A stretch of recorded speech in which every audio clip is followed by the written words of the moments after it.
चालू हो गया है। कोई नहीं, सब चालू हो जाए, तो बंद हो जाएगा तो अपना क्या जा रहा है।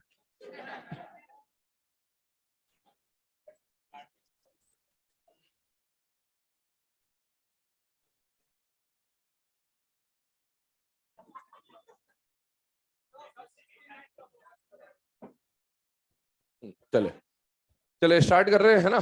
आगे का जो प्रोसेस है हम लोगों ने, इसको तो रहने दो, चलो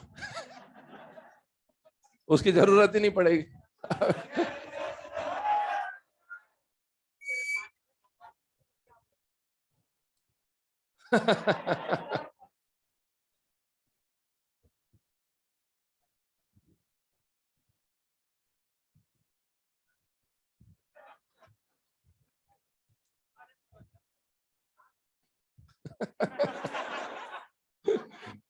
चलो, अरे ये अभी तक वही बात लेके बैठा हुआ कि एक बार डांट दिया था उसको। चलो, है ना। मेटलर्जी में हम लोगों ने जो लास्ट तक डिस्कस किया था, कॉपर और आयरन की मेटलर्जी हम लोगों ने डिस्कस की थी बेटा। कॉपर और आयरन के बाद अभी हम लोग जो डिस्कस कर रहे हैं दैट इज एलिंगम डायग्राम। ठीक है, एलिंगम डायग्राम जो है इसमें ज्यादा कुछ है ना अलग से आपको पढ़ना नहीं है, आपको मॉड्यूल में गिवन है एलिंगम डायग्राम। एक बार वहां पर पहुंच जाइए आप, तो मैं आपको है ना कंडीशंस वहां पर समझा देता हूँ। दो डायग्राम आपको दे रखे हैं एलिंगम डायग्राम के अंदर, और उन दो डायग्राम्स में अगर आप देखेंगे तो एक डायग्राम तो कुछ इस तरह का आपको देखने को मिलेगा जहां पर डेल्टा जी वर्सेस टी का ग्राफ आपको दे रखा है, और एक और ग्राफ आपको देखने को मिलेगा जो again delta G versus T का ग्राफ है। पहला क्वेश्चन एलिंगम डायग्राम में आपसे ये पूछेगा कि ये एलिंगम डायग्राम किस किस के बीच में प्लॉट होता है। तो डेल्टा जी और टी के बीच में अगर आप ग्राफ प्लॉट कर रहे हैं तो उस ग्राफ को क्या बोला जाता है बेटा, एलिंगम डायग्राम। और ये ग्राफ किस लिए बनाएंगे, सब और ऑक्सीजन से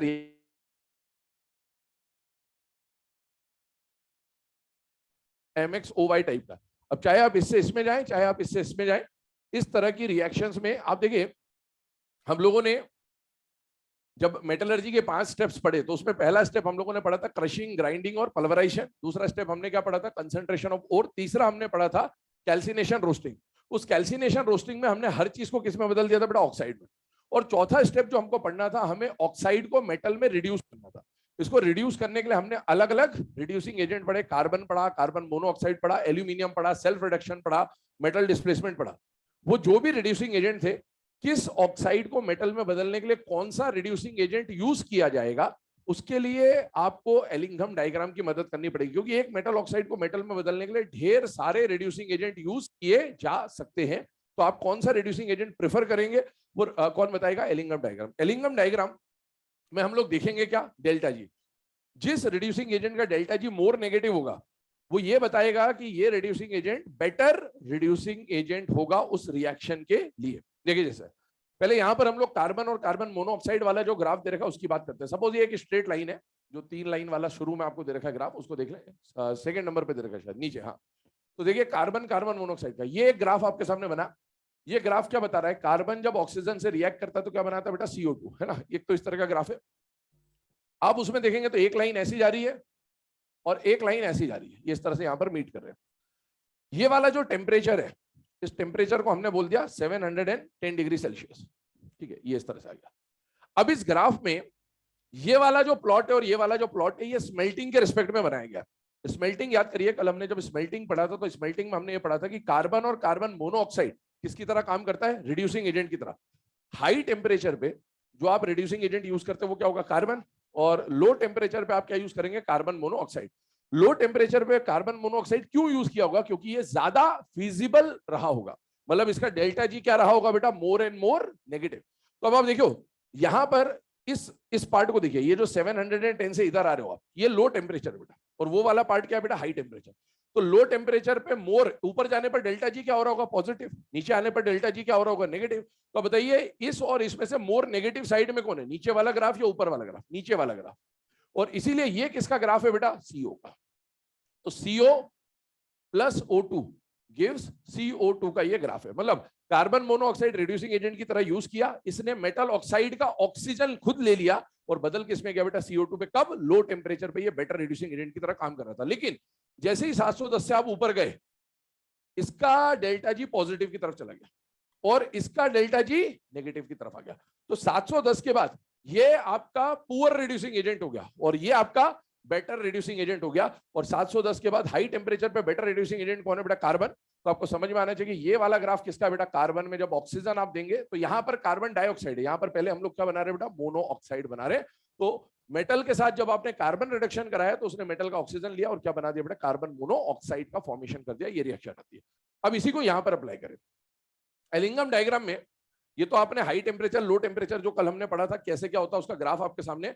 यहां पर आपको कई सारे ग्राफ्स दे रखे होंगे, मैं है ना रैंडमली आपको बता देता हूं ताकि आपको एग्जाम में आए तो आपको सिर्फ कंडीशन समझ में आनी चाहिए। इसमें एलिमेंट्स आपको गिवन है मॉड्यूल के अंदर या इवन एनसीईआरटी का जब आप ग्राफ देखेंगे तो आपको एलिमेंट्स मिलेंगे। मैं एलिमेंट्स नहीं बता रहा हूं, मैं आपको एबीसीडी के फॉर्म में बता रहा हूं, ध्यान से देखिएगा। सपोज ये एलिमेंट ए है और ए का ऑक्साइड जो है उसका ये ग्राफ बनाया हुआ है। ये सपोज एलिमेंट बी है, उसके ऑक्साइड का ग्राफ बनाया हुआ है। और ये एलिमेंट डी है, सी नहीं ले रहा हूं वरना कार्बन समझ बैठेंगे इसीलिए डी लिख दिया मैंने। तो ये डी एलिमेंट है और उसके ऑक्साइड का ग्राफ है। अब सुनिएगा, वो जो आपको मॉड्यूल में ग्राफ दे रखा है उसको जरा देखें आप, तो नीचे से ऊपर की तरफ देखिएगा। जब आप इस ग्राफ को, ये वाले ग्राफ को नीचे से ऊपर देखेंगे तो नीचे जो एलिमेंट है उसके ऊपर जो एलिमेंट है उसके ऊपर जो एलिमेंट है जरा सा आप उसको ध्यान लगाएं तो आपको ईसीएस का ऑर्डर दिखेगा। नीचे से ऊपर जाने पर ईसीएस का ऑर्डर है। ईसीएस में जो एलिमेंट ऊपर होता है वो इस एलिंगम डायग्राम में नीचे है और जो ईसीएस में नीचे होता है वो इस एलिंगम डायग्राम में ऊपर है। इसका मतलब क्या हुआ? इसका मतलब ये हुआ कि एलिंगम डायग्राम कोई रटने वाली बात नहीं है। आप सीधा सीधा ईसीएस का ऑर्डर अगर आपको आता है तो आप एलिंगम डायग्राम जज कर सकते हैं। आपको एग्जाम में वैसे तो ये डायग्राम बना के दिया जाएगा तो आपको अपनी तरफ से कोई भी दिमाग नहीं लगाना है, लेकिन फिर भी अगर बना के ना दिया जाए तो भी आप ये समझिए कि जो एलिमेंट नीचे होगा वो एलिमेंट है जो ईसीएस में कहां आता होगा? ऊपर। अच्छा एक बात बताइए, जो ईसीएस में ऊपर आता है वो बेटर रिड्यूसिंग एजेंट होता है या पुअर होता है? बेटर। इसका मतलब है जो ईसीएस में ऊपर है वो यहां पर कहां है? नीचे। तो नीचे वाला एलिमेंट क्या है? बेटर रिड्यूसिंग एजेंट है। और इसका मतलब ये हुआ कि जो बेटर रिड्यूसिंग एजेंट है वो अपने से ऊपर वाले मेटल ऑक्साइड को क्या कर देगा? रिड्यूस कर देगा। ये एलिंगम डायग्राम का कोर कॉन्सेप्ट होता है। तो इसका मतलब क्या हुआ समझिए, इधर देखिएगा। अगर मैं आपको बोलूं कि क्या ए बी के ऑक्साइड को रिड्यूस कर सकता है या नहीं कर सकता? कर सकता है। नीचे वाला मेटल अपने से ऊपर वाले मेटल ऑक्साइड को क्या कर सकता है? रिड्यूस कर सकता है, क्योंकि ये बेटर रिड्यूसिंग एजेंट है। तो ए क्या बी के ऑक्साइड को रिड्यूस कर सकता है? यस। क्या ए डी के ऑक्साइड को रिड्यूस कर सकता है? यस। क्या बी डी के ऑक्साइड को रिड्यूस कर सकता है? यस। क्या डी बी के ऑक्साइड को रिड्यूस कर सकता है क्या? बस यही खेल होगा आपके साथ। आप ग्राफ को बस शुरू में देखते हैं, आगे देखिए ग्राफ यहां पर इंटरसेक्ट हो गए बेटा। तो यहां पर सारा खेल टेम्परेचर का होगा। मान लो ये टेम्परेचर बोला T1, तो आपसे एग्जाम में क्वेश्चन क्या बोलेगा? Below T1। और आपसे एग्जाम में बोलेगा अबव T1। बिलो T1 अगर मैं बात करूं सपोज, तो क्या ए बी को रिड्यूस कर सकता है? यस। क्या ए डी को रिड्यूस कर सकता है? यस। लेकिन अबव T1 आप देखिए, थोड़ा सा यहां पर पॉइंट बना देता हूं। सपोज ये अबव T1 का पॉइंट मैंने ले लिया यहां पर। अब बताइए ये वाला जो कर्व है ये किसका कर्व है बेटा? ए का। ये वाला कर्व किसका है? डी का। और ये वाला कर्व किसका बेटा? बी का। मतलब टेम्परेचर T1 से ऊपर जाने पर B will reduce the oxide of A and D. D will reduce the oxide of A, but A cannot reduce the oxide of D and B. कब? At above the temperature T1. तो आपको जब भी exam में आए ध्यान रखिएगा, यहां पर तो सब देखते हैं, इसके आगे जो देखना है वही देखने का मेन मोटिव होता है। और आगे जाके टेम्परेचर चेंज होने के साथ डेल्टा जी की वैल्यू चेंज होती है, इंटरसेक्शन होगा और इंटरसेक्ट होने की वजह से आपको क्वेश्चन जब भी बनाएगा तो दोनों तरफ ध्यान देके आंसर देना है आपको। ठीक है, आगे सुनेगा। पहली बात हमने यहां पर क्या समझी कि जो नीचे वाला मेटल है वो अपने से ऊपर वाले मेटल ऑक्साइड को क्या कर सकता है बेटा? रिड्यूस कर सकता है। आप देखिए वहां पर मॉड्यूल में जो दो ग्राफ बने हुए हैं उन दोनों ग्राफ के बीच में एक एग्जाम्पल लिखा हुआ है। उस एग्जाम्पल के जस्ट ऊपर एक लाइन लिखी हुई है अकॉर्डिंग टू एलिंगम डायग्राम। दोनों ग्राफ के बीच में ठीक बीच में एग्जाम्पल लिखा हुआ है बोल्ड लेटर्स में। उस बोल्ड लेटर के ऊपर एक लाइन लिखी हुई है अकॉर्डिंग टू एलिंगम डायग्राम। वहां पर आप उस लाइन को पढ़े, उसमें यही लिखा हुआ है कि एलिंगम डायग्राम के अकॉर्डिंगली जो मेटल नीचे आता है वो अपने से ऊपर वाले मेटल ऑक्साइड को क्या कर सकता है बेटा? रिड्यूस कर सकता है। ठीक है, आगे सुने। नेक्स्ट पॉइंट क्या बनता है? नेक्स्ट पॉइंट ये बनता है कि पहला क्वेश्चन तो आपने समझ लिया कि नीचे वाला मेटल ऊपर वाले के ऑक्साइड को रिड्यूस कर सकता है। टेम्परेचर चेंज होने पर कहानी बदल भी सकती है, ये भी समझ लिया हम लोगों ने। तीसरी बात, यहां पर आप देखिए ये जो स्लोप आप देख रहे हैं, पहले मेटल का ग्राफ ऐसे गया, अचानक से स्लोप चेंज हो गया। ये मेटल का ग्राफ स्मूथ गया, अचानक से स्लोप चेंज हो गया, अचानक से स्लोप चेंज हो गया। ये जो अचानक स्लोप चेंज हो रहा है ये क्या बताता है? तो ये जो सडन चेंज इन स्लोप होता है ये फेज चेंज या स्टेट चेंज दिखाता है, मतलब सॉलिड से लिक्विड, लिक्विड से गैस। क्योंकि जैसे जैसे आप टेम्परेचर बढ़ा रहे हैं, पहले जो मेटल ऑक्साइड है वो सॉलिड रहेगा, फिर वो लिक्विफाई होगा, फिर वो वेपोराइज भी होने लगेगा। तो ये सडन जो चेंज इन स्लोप है, ये क्या बताता है बेटा? स्टेट चेंज या फिर फेज चेंज। तो वहां पर जो आपको सडन चेंज मिल रहा होगा, आप उसको भी पॉइंट करके लिख लेंगे कि सडन चेंज इन ग्राफ या स्लोप ऑफ द ग्राफ क्या रिप्रेजेंट कर रहा है, कोई पॉइंट बना के लिख लेना वहां पर। ये जो सडन चेंज होता है ये क्या बताता है बेटा? फेज चेंज या फिर जो स्टेट चेंज होता है, सॉलिड से लिक्विड, लिक्विड से गैस, इस तरह की बात बता रहा होगा। आगे बढ़ते हैं इसमें। नेक्स्ट पॉइंट क्या पूछेगा आपसे वो समझिए। अगला क्वेश्चन इसमें जो बन सकता है वो ये बन सकता है, इधर देखना 2 मिनट के लिए। अभी आप बताइए, टेम्परेचर T1 से नीचे की मैं बात कर रहा हूं, डी के ऑक्साइड को क्या बी रिड्यूस कर सकता है? यस। क्या डी के ऑक्साइड को ए भी रिड्यूस कर सकता है? यस। तो डी के ऑक्साइड को बी भी रिड्यूस कर रहा है, ए भी रिड्यूस कर रहा है, पर दोनों में से बेटर रिड्यूसिंग एजेंट इसके लिए कौन होगा? जिसका डेल्टा जी मोर नेगेटिव होगा। तो जितना ज्यादा दो के बीच का गैप होगा उतना बेटर रिड्यूसिंग एजेंट होगा। मतलब डी के लिए आप बी भी यूज कर सकते हो, ए भी यूज कर सकते हो, लेकिन प्रेफर किसको करोगे? ए को। तो आपसे पूछे कि भाई कौन किसको रिड्यूस कर सकता है? रिड्यूस तो बहुत सारे कर सकते होंगे, लेकिन प्रेफर किसको किया जाएगा? जो ग्राफ बिल्कुल नीचे होगा, क्योंकि वो बेटर रिड्यूसिंग एजेंट होने वाला है। ठीक है, आगे बढ़ते हैं। अगला क्वेश्चन क्या पूछेगा वो समझिए। इधर देखो, ये नॉन मेटल के ऑक्साइड का ग्राफ है। नॉन मेटल के ऑक्साइड का ग्राफ आप देखें, स्ट्रेट लाइन भी मिल रही है। नॉन मेटल के ऑक्साइड का ग्राफ ऊपर भी जा रहा है, और नॉन मेटल और उसके ऑक्साइड का ग्राफ नीचे भी जा रहा है। नॉन मेटल के ऑक्साइड्स में ग्राफ का स्लोप कैसा भी जा सकता है, ऊपर जा सकता है, नीचे जा सकता है, कैसा भी जा सकता है। लेकिन मेटल का जब भी ग्राफ बनेगा, मेटल के ग्राफ का स्लोप हमेशा ऊपर ही जाना चाहिए। क्यों? क्योंकि पहले ये सॉलिड फॉर्म में था, बाद में ये लिक्विफाई होगा, तो स्लोप आपका कैसा जा रहा होगा बेटा? ऊपर की तरफ जा रहा होगा। ये बात हमेशा ध्यान रखिएगा। एक बात समझे, यहां पर आपको एग्जाम में ऐसा क्वेश्चन बना के दे देगा, यहां देगा डेल्टा जी, यहां देगा टी, और आपको बोलेगा these are the graphs of any metal and metal oxide. ये बोल दिया ए, ये बोल दिया बी, और ये बोल दिया डी, और आपसे बोलेगा for the metal and metal oxide graph of A, B and D, which of the graph is incorrectly plotted. तो आपको समझ में आना चाहिए जो डी वाला जो पॉइंट दिखा रहा है ये गलत है, क्योंकि मेटल और मेटल ऑक्साइड के ग्राफ का प्लॉट हमेशा कैसा जाना चाहिए बेटा? ऊपर की तरफ जाना चाहिए। तो ये एलिंगम डायग्राम पे जो क्वेश्चन फ्रेम हो सकते हैं उसकी कहानी आपको बता दी कि इस तरह के क्वेश्चन आ सकते हैं। तो आपको इसको ध्यान रखना, और कभी भी एलिंगम डायग्राम रट के ना जाए। जैसे एक क्वेश्चन इस पर और क्या फ्रेम हो सकता है वो भी मैं बता देता हूँ। वैसे मैंने आपको ईसीएस बता दिया, हो सकता है आपको ये एलिमेंट दे दे कि ये एलिमेंट कॉपर है या कुछ है, ये एलिमेंट दे दे और पूछे कि ये ग्राफ का एलिमेंट कौन होगा, तो आपको ईसीएस आनी चाहिए। उनमें से कोई एक ऑप्शन दे देगा जो इसके ऊपर आते होंगे ईसीएस में, वो दे देगा और आपको उसको पहचानना होगा। तो इस तरह से जज करना होता है आपको ईसीएस के अकॉर्डिंगली। ठीक है, चलिए आगे बढ़ते हैं। इसमें लास्ट में आप जाए एलिंगम डायग्राम के बाद तो ओर्स के नाम दे रखे हैं धड़ाधड़ आपको, है ना। उन ओर्स के नाम को देखिए, तो ओर्स के जो नेम आपको दे रखे हैं उनमें से कई नाम हम लोग पहले भी पढ़ चुके हैं। जैसे आप देखें उसमें, तो मैं नेम्स आपको बता देता हूं, एक बार चेक करते जाएगा। सबसे पहले ऑक्साइड ओर्स देखिए, ऑक्साइड ओर में जो पहला दे रखा है ZNO, वो आपको याद करना है, जिंकाइड बोला जाता है इसको। ठीक है, बाकी उसके बाद देखें MnO2 हम लोग पढ़ चुके हैं, जब हमने KMnO4 का प्रिपरेशन किया तो पायरोलिसाइट और पढ़ चुके हैं। SnO2 कैसेट्राइड, जब वोल्फ्रामाइट वाली प्रोसेस बताई थी तब आ गया था। Cu2 वो क्यूपराइट है, याद हो जाए तो कर लेना, कोई दिक्कत नहीं है। Fe2O3 और Fe3O4 कल ही डिस्कस किया था, हेमेटाइट और मैग्नेटाइट। Al2O3.2H2 बॉक्साइट पढ़ चुके हैं। FeO.Cr2O3 क्रोमाइट पढ़ चुके हैं। K2Cr2 का प्रिपरेशन यहीं से स्टार्ट हो गया था। लिमोनाइट आप देखें, लिमोनाइट में क्या है, जो ऊपर आपको Fe3O4 मिला मैग्नेटाइट, उस मैग्नेटाइट में अगर आपने .3H2O लगा दिया तो आपका क्या बन जाएगा? मैग्नेटाइट से क्या बन जाएगा? लिमोनाइट बन जाएगा। देखिए Fe3O4 जो, सॉरी Fe3O4 नहीं, Fe2O3 हेमेटाइट जो है, हेमेटाइट में अगर आप .3H2O लगा देंगे, हाइड्रेटेड फॉर्म में बना देंगे, तो आपको क्या मिल जाएगा? लिमोनाइट मिल जाएगा। रूटाइल याद हो जाए तो कर लेना, अदरवाइज कोई ज्यादा जरूरत नहीं है। ZnS, HGS, PBS, I hope ये 3 नाम बचपन से पढ़ते हुए आते हैं, है ना। जिंक ब्लेंड, सिनाबार और गैलेना, कम से कम ये तो याद होती ही है। Ag2S याद करिए। सिल्वर के लिए अगर मैं बात करूं तो सिल्वर के लिए मैंने आपको बार बार बोला कि सिल्वर नेटिव फॉर्म में भी मिलता है और कंबाइंड फॉर्म में भी मिलता है। हमने सिल्वर को हमेशा नेटिव फॉर्म लेके चले अकॉर्डिंग टू एनसीईआरटी, लेकिन मॉड्यूल में सिल्वर को हमेशा सल्फाइड ओर में दिया। क्यों? आज होगा प्रभात के सल्फाइड आपको मिलते हैं, और वो जो है ना, हाँ, आज का जो सल्फाइड होता है वो क्या होता है बेटा? सिल्वर वाला जो ग्लांस आपको दे रखा है वो होता है। ठीक है, तो सिल्वर ग्लांस आ जाए तो देख लीजिएगा। इसके बाद FeS2 कल ही बताया था, फूल्स गोल्ड, आयरन पायरेट्स। उसकी के नीचे CuFeS2 कल ही बताया था, चैल्को पायरेट्स बोलते हैं या फिर कॉपर पायरेट्स भी बोल सकते हैं। उसके बाद वाले जो 3 है याद हो जाए तो कर लेना, अदरवाइज कोई जरूरत नहीं। हैलाइड ओर्स पे आइए। NaCl रॉक सॉल्ट पता है आप लोगों को, AgCl आपको याद करना है, ये डिस्कस नहीं हुआ अभी तक, हॉर्न सिल्वर बोलते हैं इसको। CaF2 और उसके नीचे थर्ड और फोर्थ, ये दोनों कल ही डिस्कस किया था न्यूट्रल फ्लक्स में, है ना, क्रायोलाइट और फ्लोरस्पार। उसके नीचे कार्नेलाइट, ऑलरेडी कोऑर्डिनेशन केमिस्ट्री में पढ़ चुके हैं, कार्नेलाइट डबल सॉल्ट होता है ये, ठीक है, तो ये डिस्कस्ड है ऑलरेडी। कार्बोनेट ओर पे आइए, कार्बोनेट ओर में MgCO3 मैग्नेसाइट है, ये डिस्कस नहीं हुआ, याद कर सकते तो कर लीजिए। CaCO3 बता रखा है आपको, लाइमस्टोन होता है। डोलोमाइट ऑलरेडी डिस्कस्ड है।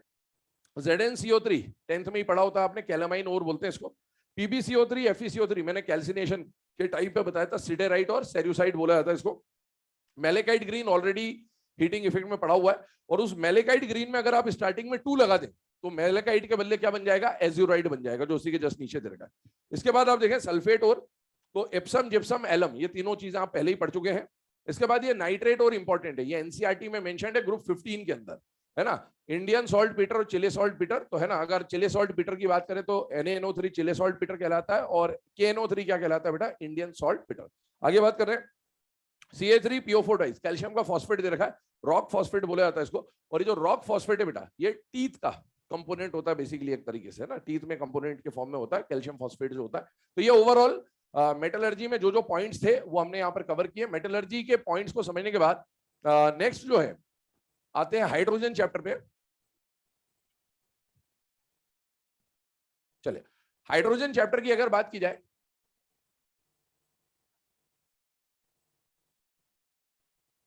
तो छोटा सा चैप्टर है, ज्यादा कुछ है नहीं इसमें, बट हाँ इसको कंपाउंड्स के फॉर्म में डिवाइड किया गया कई सारे, तो मैं आपको बताते जा रहा हूँ, मॉड्यूल में चेक करते जाइए, मैं एनसीईआरटी के पॉइंट ऑफ व्यू से आपको बताते जाऊंगा, लगभग मॉड्यूल में भी वैसे ही दे रखा है, तो आप समझते जाइए उसको।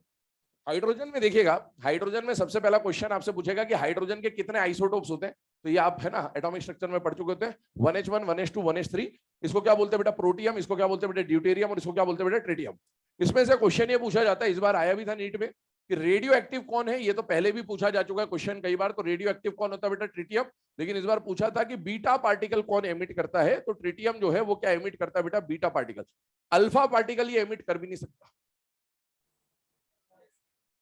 नहीं कर सकता, तो ये समझ में आ जाना चाहिए आपको। तो वहां पर ऑप्शन जब थे, तो अगर थोड़ा सा लॉजिक वहां पर लगाया होगा तो खुद ही समझ में आ जाता कि ये बीटा पार्टिकल ही एमिट कर सकता, अल्फा पार्टिकल है ही नहीं इसके पास, एमिट नहीं कर सकता। इसके अलावा बात करें, खैर आपको यहां पर जो कंपाउंड्स पढ़ने होते हैं, उन कंपाउंड्स में सबसे पहला कंपाउंड जो आपको पढ़ना होता है वो पढ़ना होता है हाइड्रोजन, फिर पढ़ना होता है वाटर, फिर पढ़ने होते हैं हाइड्राइड्स, और फिर पढ़ना होता है आपको हार्डनेस के बारे में थोड़ा बहुत, H2O2 और हार्डनेस के बारे में।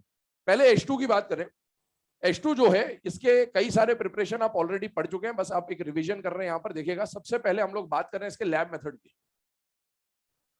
लैब मेथड में क्या क्या आता है, देखिए जिंक क्या जनाबे अली में आता है या नहीं आता बेटा, आता है। यह एम्फोटेरिक एलिमेंट है, और इस एम्फोटेरिक एलिमेंट का अगर आप डाइल्यूट H2SO4 से रिएक्शन कराओगे तो बेटा एसिड के साथ जब भी मेटल रिएक्शन करेगा तो मेटल का क्या बनेगा बेटा, सॉल्ट, ZnSO4। और एक बात बताइए, क्या जिंक रिएक्टिविटी सीरीज में हाइड्रोजन के ऊपर आता है या नहीं आता बेटा, आता है। तो ये हाइड्रोजन को डिस्प्लेस कर सकता है। More reactive metal will displace the less reactive element from its compound, तो ये आपको हाइड्रोजन मिल जाएगा। This is first method of preparation of H2। Zinc का लेबोरेटरी में अगर आप रिएक्शन डाइल्यूट H2SO4 से कराते हैं, इस तरह से हाइड्रोजन प्रिपेयर किया जाता है। एक और reaction, zinc being amphoteric in nature, इसका रिएक्शन आप कौशिक दास से करा चुके हैं पहले भी, और जनाबे अली का जब कौशिक दास से रिएक्शन होता तो MMZoo टाइप का प्रोडक्ट बना था, बोला था आपको Na2ZnO2 मिलेगा, साथ में क्या मिलेगा बेटा, H2, और ये बर्न होता है पॉप साउंड के साथ। ये ऑलरेडी हम पढ़ चुके हैं, ये दोनों लैब मेथड है, जिंक की रिएक्शन एसिड के साथ, जिंक की रिएक्शन बेस के साथ। इसके बाद अगर बात करें लैब मेथड के बाद, तो आता है बेटा commercial method of preparation of hydrogen. Commercial method में सबसे पहला मेथड क्या है, तो सबसे पहला मेथड ऐसा है जो आप जूनियर क्लासेस से पढ़ते आ रहे हैं, वाटर का इलेक्ट्रोलाइसिस। वाटर का अगर आप इलेक्ट्रोलाइसिस कराएंगे तो बेटा कैथोड पर फॉर्मेशन होता है हाइड्रोजन का, और एनोड पे फॉर्मेशन होता है ऑक्सीजन का। तो this is the method of preparation of hydrogen, commercial method है। सेकंड मेथड की बात करें, सेकंड मेथड एनसीईआरटी में गिवन है, थोड़ा इंपॉर्टेंट मेथड है, समझिएगा। बेरियम हाइड्रोक्साइड का आपने सोल्यूशन लिया, मतलब एक्वस फॉर्म लिया, और इस बेरियम हाइड्रोक्साइड का जब आप इलेक्ट्रोलाइसिस करा रहे हैं, क्या करा रहे हैं बेटा, electrolysis in the presence of निकल electrodes, in the presence of निकल इलेक्ट्रोड्स, तो वापस से कैथोड पे आपको क्या मिल जाएगा, हाइड्रोजन मिल जाएगा। एक्वस सॉल्यूशन इलेक्ट्रोलाइसिस के हिसाब से सोचो जरा, बेरियम तो पहुंच नहीं पाएगा, हाइड्रोजन पहले पहुंचेगा, हाइड्रोजन पहुंचेगा तो हाइड्रोजन रिलीज हो जाएगा कैथोड पे, है ना। तो ये हाइड्रोजन जो रिलीज होगा ये वेरी प्योर 99.9% प्योर हाइड्रोजन आपको मिलता है। तो कभी आपसे पूछे कि 99% प्योर हाइड्रोजन कौन सी मेथड से मिलता है, एनसीईआरटी में लिखा हुआ है, तो आपको पता होना चाहिए कि बेरियम हाइड्रोक्साइड के सोल्यूशन का जब आप निकल के इलेक्ट्रोड पे रिएक्शन कराते हैं या इलेक्ट्रोलिसिस कराते हैं तब आपको क्या मिलेगा बेटा, वेरी प्योर हाइड्रोजन का फॉर्मेशन हो रहा होगा, वेरी इंपॉर्टेंट रिएक्शन। ठीक है, आगे बढ़ते हैं। तीसरा जो प्रोसेस है, याद करिए कौशिक दा का जब प्रिपरेशन पढ़ा था तो कौशिक दा के प्रिपरेशन में NaOH तो हमको सॉल्यूशन के अंदर मिला था, कैथोड पर भी H2 मिला था, और एनोड पर ब्राइन सोल्यूशन का जो इलेक्ट्रोलिसिस हमने वहां पर पढ़ा था। तो ब्राइन सोल्यूशन अगर आप लेते हो, जैसे NaCl का सोल्यूशन लिया, यही तो बात है, इलेक्ट्रोलाइसिस ही तो लगाना है, इलेक्ट्रोलाइसिस लगा दो, Na और OH तो पानी में रह जाएगा और हाइड्रोजन भागेगा कैथोड पे, और कैथोड पे आपको क्या मिल जाएगा बेटा, H2 मिल जाएगा, एनोड पे Cl2 मिल जाएगा एक्स्ट्रा वोल्टेज की वजह से, और ये रिएक्शन भी आपने पढ़ी हुई है। तो ये सब हाइड्रोजन की मेथड ऑफ प्रिपरेशन है। इसके अलावा एक और मेथड ऑफ प्रिपरेशन पे आते हैं। याद करिए हमने वाटर गैस सिन गैस वाली रिएक्शन पढ़ी थी बेटा, याद करें वहां पर हमने पढ़ा था कोक की रिएक्शन जब आप स्टीम से करा देते हैं at high temperature, very high temperature, मैंने बोला था carbon silicon germanium normally water से रिएक्ट नहीं करते, लेकिन स्टीम से कार्बन रिएक्ट करता था, और स्टीम से जब रिएक्शन होता है, जनरली एलिमेंट की रिएक्शन जब वाटर से होती है तो हाइड्रोक्साइड बनता है, लेकिन यहां पर स्टीम से जब करते तो स्टीम डिकम्पोज कर देता था, ऑक्सीजन अटैक करता था, बनता था CO और H2। ये जो कॉम्बिनेशन मिलता था, इस कॉम्बिनेशन को क्या बोलते हैं बेटा, वाटर गैस या फिर सिन गैस। ये पढ़ा हुआ है ऑलरेडी कार्बन फैमिली में, तो ये सिन गैस कहलाता है, वाटर गैस कहलाता है।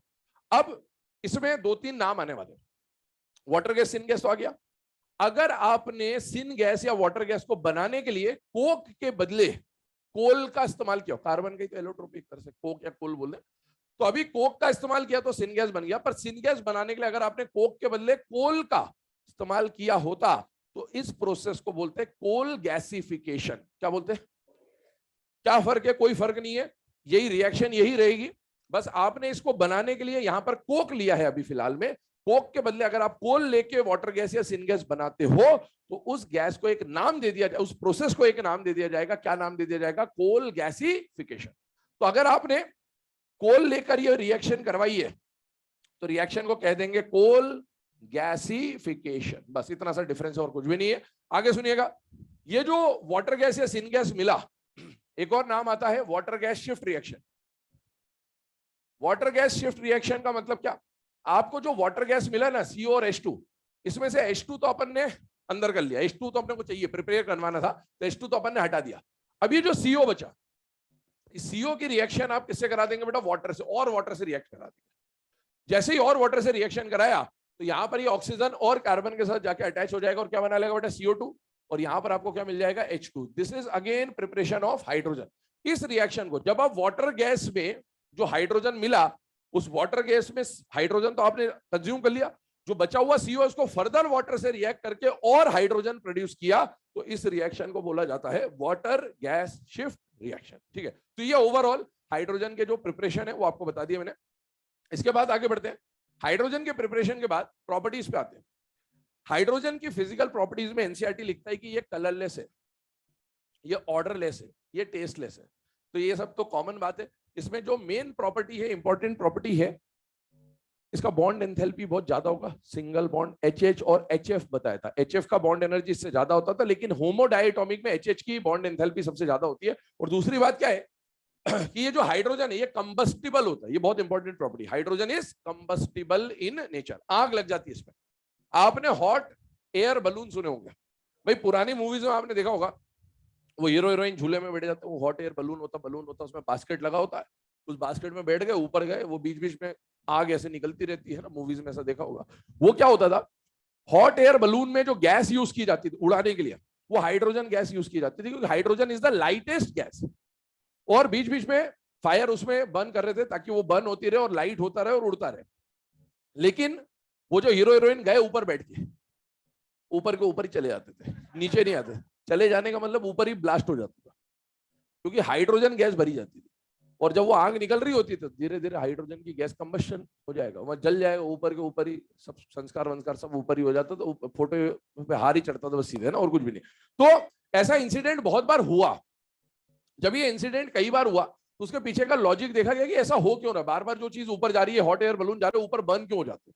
तो उसका कारण ये पता चला बाद में कि अबे हम तो गलती ये कर रहे थे कि हाइड्रोजन तो कंबस्टिबल है, और उसके बाद उसी को भर के उड़ा रहे थे। फिर देखा गया क्यों उड़ा रहे थे, पहले हाइड्रोजन की मदद से, क्योंकि लाइटेस्ट गैस था। फिर सोचा गया कि इससे और सेकंड लाइटेस्ट पे आ जाते, सेकंड लाइटेस्ट हीलियम मिल गया, और हीलियम इनर्ट नेचर का होता है, तो वो कंबस्शन शो नहीं करता, प्रेफर नहीं करता, और इसीलिए आजकल हॉट एयर बलून में आपको हाइड्रोजन के बदले क्या मिलता है बेटा, हीलियम मिल रहा होता है। हीलियम के साथ थोड़ा बहुत हाइड्रोजन मिला देते, 5-10% हाइड्रोजन भी मिला देते ताकि थोड़ा सा लाइट वेटेड हो जाए, लेकिन हीलियम का परसेंटेज ज्यादा रखते हैं ताकि वो हाइड्रोजन की कंबस्शन वाली प्रॉपर्टी को क्या कर देगा बेटा, सप्रेस कर देगा। और इस वजह से आजकल हॉट एयर बलून में हाइड्रोजन के बदले क्या यूज होता है, हीलियम, ये पॉइंट है। और इससे आपको ये प्रॉपर्टी ध्यान रखनी है कि हाइड्रोजन किस नेचर का होता है बेटा, कंबस्टिबल नेचर का होता है। इसके बाद बात करते हैं केमिकल प्रॉपर्टीज की।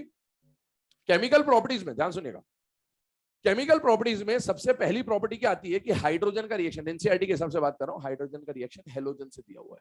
हाइड्रोजन हेलोजन से रिएक्शन करेगा तो क्या बनाएगा, HF, HCl, HBr, HI, आपको पता है। हाइड्रोजन ऑक्सीजन से रिएक्शन करेगा, वाटर बना लेगा। हाइड्रोजन नाइट्रोजन से रिएक्शन करेगा, अमोनिया, हेबर्स प्रोसेस, एनसीईआरटी ने दे रखा है, ठीक है। ये सब है, यूजेस आ जाते हैं हाइड्रोजन के। हाइड्रोजन का सबसे बढ़िया यूज रिडक्शन के काम में आता है, ऑर्गेनिक केमिस्ट्री में बहुत जगह आप रिडक्शन में यूज करेंगे। अनसैचुरेटेड को सैचुरेटेड बनाने के काम में आएगा, डालडा, वनस्पति घी 10th क्लास से पढ़ते हुए आ रहे हो, वो चीज है ना, तो ये सब इसमें गिवन है हाइड्रोजन में, देख लीजिएगा एक बार। आगे बढ़ते हैं, हाइड्रोजन के बाद जो दूसरा कंपोनेंट आपको पढ़ना है वो कंपोनेंट कौन है बेटा, वाटर। ध्यान से देखिएगा, वाटर की अगर बात की जाए तो वाटर के बारे में बहुत सारी बातें हम लोग केमिकल बॉन्डिंग में पढ़ चुके हैं। जैसे मैं आपको रिमाइंड कर दूं थोड़ा सा, तो वाटर में एच बॉन्डिंग होती है, और वाटर के बारे में जब एच बॉन्डिंग पढ़ाया था तो मैंने कुछ चीजें आपको लिखाई थी उस टाइम पे, वो बातें क्या क्या थी, ध्यान सुनिएगा। पहली बात थी कि हाइड्रोजन, ये जो वाटर बन रहा है, वाटर नॉर्मली जो अब आपको मिलता है तो हेक्सागोनल फॉर्म में मिलता है, ये लिखाया नहीं था बट ये बोला था उस टाइम पे, हेक्सागोनल फॉर्म में मिलता है, but at low temperature it is found in cubic form, ये लिखाया था। फिर मैंने बोला था H2O का जब एच बॉन्डिंग होता है तो oxygen is tetrahedrally surrounded by 4 hydrogen atoms and it is also surrounded tetrahedrally by 4 oxygen atoms. Hydrogen वाले जो 4 होते हैं वो इक्विडिस्टेंट नहीं होते, लेकिन ऑक्सीजन जो 4 होते हैं वो इक्विडिस्टेंट होते हैं। तो ये सारी चीजें आपको पहले बताई जा चुकी हैं केमिकल बॉन्डिंग के अंदर। अब आते हैं वाटर के आगे जो पॉइंट समझना है। वाटर को 2 कैटेगरी में डिवाइड किया जा रहा है, एक तो सॉफ्ट वाटर और एक हार्ड वाटर। ये आप 10th क्लास से पढ़ते हुए आ रहे हैं। सॉफ्ट वाटर वो पानी है जो सोप के साथ झाग, लेदर प्रोड्यूस करता है। तो ऐसा पानी जो सोप के साथ लेदर प्रोड्यूस करे उसको क्या बोलते हैं बेटा, सॉफ्ट वाटर। और ऐसा पानी जो सोप के साथ लेदर प्रोड्यूस ना करे उसको क्या बोलते हैं बेटा, हार्ड वाटर। और 10th क्लास में आपने स्टेरिक एसिड, सोडियम स्टेरेट के बारे में सुना होता है, C17H35, COON, मिसल वगैरह भी पढ़ा होगा तो उसमें भी आ जाती है। तो हार्ड वाटर क्या होता है, हार्ड वाटर में कैल्शियम और मैग्नीशियम का सॉल्ट होता है, और कैल्शियम और मैग्नीशियम का सॉल्ट जब सोडियम स्टेरेट से रिएक्ट करता है तो कैल्शियम स्टेरेट या मैग्नीशियम स्टेरेट का फॉर्मेशन होता है, जिसकी वजह से हार्ड वाटर के ऊपर एक व्हाइट कलर की लेयर बन जाती है जिसको बोलते हैं स्कम। क्या बोला जाता है, स्कम। तो हार्ड वाटर जो है ये सोप वगैरह के साथ मिलके स्कम का फॉर्मेशन कर लेता है, और ये स्कम का फॉर्मेशन होता है कैल्शियम या मैग्नीशियम स्टेरेट के फॉर्मेशन की वजह से।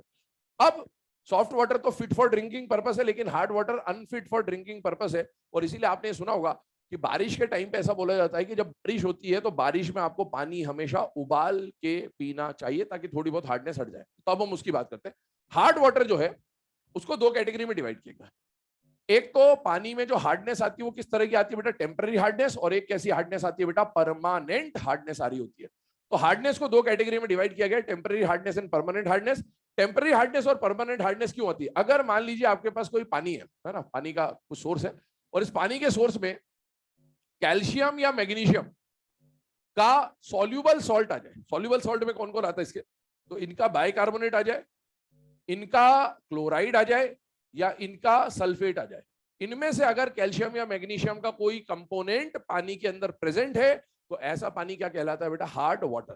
कैल्शियम का बाइकार्बोनेट आ जाए, चाहे मैग्नीशियम का बाइकार्बोनेट आ जाए, कैल्शियम या मैग्नीशियम का क्लोराइड आ जाए, और कैल्शियम या मैग्नीशियम का सल्फेट आ जाए, ऐसी चीज अगर पानी में प्रेजेंट है तो ऐसे पानी को क्या बोलेंगे बेटा, हार्ड वाटर। लेकिन टेम्पररी हार्डनेस और परमानेंट हार्डनेस को किस बेसिस पर डिवाइड किया गया, तो अगर पानी के अंदर कैल्शियम या मैग्नीशियम का बाइकार्बोनेट है बेटा, तो इस तरह के वाटर को जिसमें कैल्शियम और मैग्नीशियम का केवल बाइकार्बोनेट हो उसको क्या बोलते हैं बेटा, टेम्पररी हार्डनेस वाला वाटर। और अगर कैल्शियम या मैग्नीशियम का क्लोराइड या सल्फेट आ जाए पानी के अंदर तो इस तरह के वाटर को बोलते हैं परमानेंट हार्ड वाटर या परमानेंट हार्डनेस वाला वाटर। टेम्पररी हार्डनेस वाले वाटर को टेम्पररी क्यों बोला गया, इसको परमानेंट क्यों बोला गया, क्योंकि ये आसानी से रिमूव हो जाता है और उसको रिमूव करने के लिए बहुत मेहनत करनी पड़ती है, इस तरह की बात आ रही है। जैसे आप देखिए टेम्पररी हार्डनेस को रिमूव कैसे किया जाएगा, अगला क्वेश्चन ये बनता है कि टेम्पररी हार्डनेस को कैसे रिमूव कर सकते हैं। तो टेम्पररी हार्डनेस को रिमूव करने के लिए आप सबसे पहला प्रोसेस होता है आपके पास बॉइलिंग, और दूसरा प्रोसेस होता है क्लार्क्स प्रोसेस। नाम पूछता है डायरेक्ट कि भाई कौन सा प्रोसेस किस काम में आएगा। जैसे आपसे पूछेगा boiling is used to remove temporary hardness, permanent hardness, कौन सी हार्डनेस, तो आपको पता होना चाहिए temporary hardness. By using Clark's process which type of hardness is removed, temporary hardness. फिर पूछेगा क्लार्क्स प्रोसेस में रिएजेंट कौन सा यूज करते हैं, कैल्शियम हाइड्रोक्साइड। इसका जो रिएजेंट होता है वो होता है कैल्शियम का हाइड्रोक्साइड, CaOH ट्वाइस इसमें यहां पर यूज हो रहा है, लाइम बोलते हैं, स्लेट लाइम बोलते हैं, ये यूज होता है। आगे सुनते हैं, पहले इसमें हो क्या रहा है वो समझते हैं। पहला जो इसका प्रोसेस है बॉइलिंग वाला, वो समझा रहा हूं आपको, ध्यान से देखिएगा, ध्यान समझिएगा। बॉइलिंग में क्या हो रहा है, सपोज आपके पास वाटर है और उस वाटर में सपोज टेम्पररी हार्डनेस है, तो आपने पानी को उबालने चालू किया। सबसे पहले मान लीजिए उसमें क्या है बेटा, कैल्शियम का बाइकार्बोनेट है, देखें ध्यान से, और आपने इसको बॉइल किया। बॉइल कहने का मतलब है कि आपने हीट दिया एक तरह से, और क्या आपने मेटल बाइकार्बोनेट का हीटिंग इफेक्ट पड़ा हुआ है? यस, मेटल बाइकार्बोनेट को हीट करते तो बड़े भाई से छोटे भाई में कन्वर्ट होता है, जैसे कुछ बता चुका हूं आपको पहले भी। क्या मिलेगा, CaCO3 मिलेगा, साथ में क्या मिलेगा बेटा, CO2 मिलेगा, साथ में क्या मिलेगा बेटा, H2O मिलेगा। ये रिएक्शन आ जाएगी, CO2 उड़ गया, पानी तो वही है, और ये जो CaCO3 है ना, देखो एक्चुअल में ये जो कैल्शियम का बाइकार्बोनेट होता है सॉल्यूबल होता है। ये मैंने बोला था ये सारे सॉल्यूबल सॉल्ट होते हैं। सॉल्यूबल को आपको बदलना है इनसॉल्यूबल में, ताकि जो इनसॉल्यूबल होगा उसको आप फिल्टर करके अलग कर लेंगे। फिल्टर कर लिया तो हार्डनेस हट गई, सॉल्ट हट गया, और सॉल्ट हट गया तो आपके पानी में जो हार्डनेस प्रोड्यूस करने वाले सॉल्ट थे वो हटा दिया आपने, तो पानी क्या हो जाएगा बेटा, प्योर हो जाएगा, सॉफ्ट वाटर हो जाएगा। इस तरह की बात आ रही है। ये तो आ गया कैल्शियम के बारे में। मैग्नीशियम की रिएक्शन देखें, अगर मान लो पानी में मैग्नीशियम का बाइकार्बोनेट है तो आप बॉइल करके उसको भी हटा सकते हैं। जब इसको बॉइल करेंगे तो बॉइल करने में इसमें भी क्या बनना चाहिए था, मैग्नीशियम का कार्बोनेट बनना चाहिए था, लेकिन एनसीईआरटी यहां डिफर करता है। एनसीईआरटी यहां पर मैग्नीशियम का बाइकार्बोनेट देने के बजाय आपको लिख के देता है मैग्नीशियम का हाइड्रोक्साइड। बहुत खास बात है, ये ध्यान रखना है आपको कि मैग्नीशियम, जब बॉइलिंग वाली बात है ना, तो मैग्नीशियम बाइकार्बोनेट को बॉइल करने पर मैग्नीशियम कार्बोनेट नहीं बनाना है आपको, क्या बनाना है बेटा, मैग्नीशियम का हाइड्रोक्साइड बनाना है। साथ ही साथ आप CO2 रिमूव कर दें, साथ ही साथ आप H2O रिमूव कर दें, लेकिन बस यहाँ कार्बोनेट बन रहा था, यहाँ हाइड्रोक्साइड बनेगा। और इसका रीजन एनसीईआरटी क्या बोलता है, एनसीईआरटी ने हालांकि रीजन उल्टा लिख रखा है, गलत लिख रखा है, लेकिन आप मीनिंग समझ जाए, मैं बताता हूं। मैग्नीशियम का अगर आप कार्बोनेट बनाते हैं और मैग्नीशियम का अगर आप हाइड्रोक्साइड बना रहे हैं, तो मैग्नीशियम का कार्बोनेट सॉल्यूबल होता है, और आपको ये जो सॉल्यूबल था उसको इनसॉल्यूबल में बदलना है, तभी तो आप उसको सेपरेट कर पाएंगे, फिल्टर कर पाएंगे। मैग्नीशियम का कार्बोनेट खुद सॉल्यूबल होता है, तो आप सॉल्यूबल से सॉल्यूबल में बदल देंगे तो आप मैग्नीशियम हटा कैसे पाओगे। और इसीलिए जो MgCO3 होता है उसका KSP ज्यादा है, और MgOH ट्वाइस जो है इसका KSP कम है, और इसीलिए आपको जो इनसॉल्यूबल प्रोडक्ट मिलेगा वो कार्बोनेट ना मिलके क्या मिलेगा बेटा, हाइड्रो ऑक्साइड मिलेगा। हालांकि एनसीईआरटी, फिर बोलो, एनसीईआरटी समझाना ये चाह रहा था, लिख उसने उल्टा दिया। उसने लिख क्या दिया, बनाया ये रिएक्शन ये बनाया, उसने KSP उल्टे लिख दिया कि it is soluble and it has less KSP, ऐसा लिख दिया एनसीईआरटी। तो आप समझ जाए वहां पर मिसप्रिंट है। तो ये मोर सॉल्यूबल है, इसका मतलब इसका KSP क्या होगा, ज्यादा, और ये इनसॉल्यूबल है, मतलब इसका KSP क्या होगा, कम। एनसीईआरटी KSP में उल्टा लिख देता है दोनों के, पर वो मिसप्रिंट समझा जा सकता है क्योंकि उसने पूरा लिखा है, सॉल्यूबल और इनसॉल्यूबल लिख के दिया, तो आप समझ सकते हैं वो मिसप्रिंट है। आइए यहाँ पर, ये तो बॉइलिंग की बात हुई। बॉइलिंग के बाद सेकेंड जो प्रोसेस हमें समझनी है वो कौन सी प्रोसेस है बेटा, क्लार्क्स प्रोसेस। आइए क्लार्क्स प्रोसेस पे। क्लार्क्स प्रोसेस के अंदर आप जो केमिकल यूज कर रहे होंगे वो है बेटा कैल्शियम का हाइड्रोक्साइड, जिसको बोलते हैं लाइम या स्लेट लाइम भी बोल सकते हैं। एनसीईआरटी इसमें एक लाइन लिखता है कि जब आप हार्डनेस को रिमूव कर रहे होंगे तो जो लाइम आप यूज करेंगे उसका कैलकुलेटेड अमाउंट यूज करेंगे। क्या यूज करेंगे, कैलकुलेटेड अमाउंट। एक्चुअल में पानी के अंदर कितना कैल्शियम है, कितना मैग्नीशियम है, वो काउंट किया जाता है, कैलकुलेट किया जाता है, उसका पूरा प्रोसेस होता है, स्टडी होता है, हायर क्लासेस में पढ़ते हैं। और कितना कैल्शियम या मैग्नीशियम है उसी के हिसाब से लाइम मिलाया जाता है। तो आपने कैलकुलेटेड अमाउंट ऑफ लाइम मिलाया, उससे हुआ क्या, ये देखें। कैल्शियम का बाइकार्बोनेट लिया, मैग्नीशियम का बाइकार्बोनेट लिया, आप टेम्पररी हार्डनेस रिमूव कर रहे हैं तो बाइकार्बोनेट की वजह से हो रहा होगा, और इसमें आपने मिला दिया lime, that is calcium hydroxide मिला दिया। जैसे ही आपने ये मिलाया ना, तो आपको रिएक्शन में करना क्या है, ये जो कैल्शियम और मैग्नीशियम के सॉल्यूबल सॉल्ट थे इसको इनसॉल्यूबल में बदलना है। इनसॉल्यूबल में यही बनेगा जो इसमें बना है और इसमें बना है, ये इनसॉल्यूबल फॉर्म है इसका। तो यहां पर आप क्या बना देंगे, यहां पर आप बना देंगे CaCO3 और यहां पर आप क्या बना देंगे MgOH ट्वाइस। ठीक है, साथ में यहां पर वाटर रिलीज हो जाएगा, साथ में यहां पर CaCO3 बन जाएगा और साथ में यहां पर वाटर आपको मिल जाएगा। तो this is the process of removal of temporary hardness. तो टेम्पररी हार्डनेस कैसे रिमूव होगा? दो मेथड से रिमूव होगा, बॉइलिंग या फिर क्लार्क्स प्रोसेस। बॉइलिंग में जब कैल्शियम के बाइकार्बोनेट को हीट करोगे या बॉइल करोगे, या क्लार्क्स में भी जब आप कैल्शियम के बाइकार्बोनेट को ट्रीट करोगे CaO2 के साथ, आपको इनसॉल्युबल फॉर्म में क्या मिलेगा? कार्बोनेट मिलेगा। मैग्नीशियम के बाइकार्बोनेट को चाहे आप बॉइल करें, मैग्नीशियम के बाइकार्बोनेट को चाहे आप लाइम के साथ ट्रीट करें, आपको मिलेगा मैग्नीशियम का हाइड्रो ऑक्साइड, और इसका पीपीटी जो है रिमूव कर लेंगे। आगे बढ़ते हैं परमानेंट हार्डनेस में। परमानेंट हार्डनेस की जो प्रोसेस है उसके बारे में मैं बात कर रहा हूं, इधर इंडिविजुअली बात कर लेते हैं। तो परमानेंट हार्डनेस को रिमूव करने के लिए कई सारे प्रोसेस हैं, जिनमें से पहला प्रोसेस जो आपको पढ़ना है वो है वॉशिंग सोडा। वॉशिंग सोडा मतलब Na2CO3 का यूज किया बेटा हम लोगों ने, और Na2CO3 का यूज किया। अब इसका कोर कॉन्सेप्ट समझिए। इस पूरे प्रोसेस में, परमानेंट हार्डनेस में, आपको एक ही चीज ध्यान रखनी है, आपको रिएक्शन में डबल डिस्प्लेसमेंट करवाना है। क्या करवाना है? Double displacement. आपको अगर डबल डिस्प्लेसमेंट याद है तो आप रिएक्शन धड़ाधड़ बनाते जाएंगे, इसमें कुछ रटने की जरूरत नहीं। हाँ, वॉशिंग सोडा का रिएजेंट कौन है? ये है, इसमें डबल डिस्प्लेसमेंट करवा देंगे। ऐसे अगला प्रोसेस जो आएगा इसमें वो आएगा कैल्गन प्रोसेस। कैल्गन प्रोसेस में आप जो रिएजेंट लेंगे वो होगा सोडियम हेक्सामेटाफॉस्फेट। इसको आपको रिएजेंट याद रखने की किस प्रोसेस में कौन सा रिएजेंट होता है, डबल डिस्प्लेसमेंट करवाते जाना है। तीसरा जो प्रोसेस आता है वो आता है जियोलाइट या फिर परम्यूटेड प्रोसेस। और जियोलाइट या परम्यूटेड प्रोसेस के अलावा इसको आयन एक्सचेंज प्रोसेस भी बोला जाता है। अब जो मैं यहां पर आयन एक्सचेंज लिख रहा हूं, ध्यान सुनना, जो मैं आयन एक्सचेंज लिख रहा हूं यहां पर मॉड्यूल और एनसीईआरटी डिफर करते हैं। मॉड्यूल में इसको सिंथेटिक रेजिन के साथ लिखा जाता है, देख लें जरा इत्मीनान से, ठीक है। इसको एनसीईआरटी परम्यूटेट में लिखता है, तो आपको एनसीईआरटी को फॉलो करना है, ये बात ध्यान रखना। Ion exchange according to NCERT is written in zeolite and permuted process. आ जाए तो यही फॉलो करेंगे जो एनसीईआरटी लिखता है, ठीक है। इसमें आप जो केमिकल मिलाएंगे वो केमिकल होगा NaAlSiO2, है ना, sodium alumino silicate, sorry SiO2 नहीं, SiO4। देखिए SiO4 समझिएगा ध्यान से, क्या हो रहा है यहां पर? सिलिकेट जो है SiO4 4- सिलिकेट का बेसिक यूनिट था, और उस बेसिक यूनिट पे जो -4 है उसको बैलेंस करने के लिए सोडियम और एल्यूमिनियम मिलके जब आएंगे तब +4 होगा, और +4 उसको बैलेंस कर देगा। ये जो पार्ट है ना AlSiO4, इसको जियोलाइट बोलते हैं। क्या बोलते हैं बेटा? जियोलाइट। तो इसको शॉर्ट फॉर्म में NaZ मतलब सोडियम जियोलाइट लिख देते हैं। जियोलाइट का मीनिंग कभी भी पूछा जाए तो जियोलाइट का फॉर्मूला क्या हो जाएगा? AlSiO4 पे -1 आ जाएगा, सोडियम उसको बैलेंस कर देगा। चलिए आगे बढ़ते हैं। इसमें सबसे पहले अगर मैं बात करूं, एक चौथी प्रोसेस और आ जाती है यहां पर, वो है synthetic resin method. Synthetic resin method है ना, जिसको मॉड्यूल आयन एक्सचेंज भी लिख देता है, लेकिन एनसीईआरटी इसको सिंथेटिक रेजिन लिखता है सिर्फ, ठीक है। चलिए वॉशिंग सोडा की बात करें।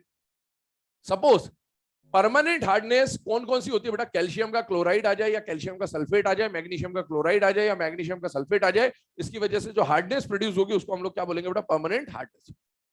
चारों हार्डनेस के बदले मैं एक से रिएक्शन आपको समझा रहा हूं सारी, आपको इसके बदले ये आ जाए या ये आ जाए या ये आ जाए तो भी यही कहानी होगी। मैं एक से समझा रहा हूं आपको केवल।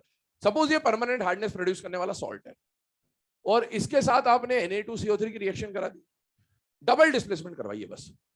कार्बोनेट गया कैल्शियम के साथ, तो ये तो सॉल्युबल था, ये तो इनसॉल्युबल है, ऐसा हो गया, और ये NaCl मिल गया। NaCl की वजह से हार्डनेस आती नहीं। हार्डनेस किसकी वजह से आती है? कैल्शियम या मैग्नीशियम की वजह से। तो ये जो है ना, ये आप इसको सेपरेट कर लेंगे और सेपरेट कर लेंगे। अब इस पूरे प्रोसेस का कोर कॉन्सेप्ट क्या है? डबल डिस्प्लेसमेंट से क्या फायदा होगा वो समझिए। जब ये केटायन के साथ ये एनायन होगा तभी हार्डनेस होगी।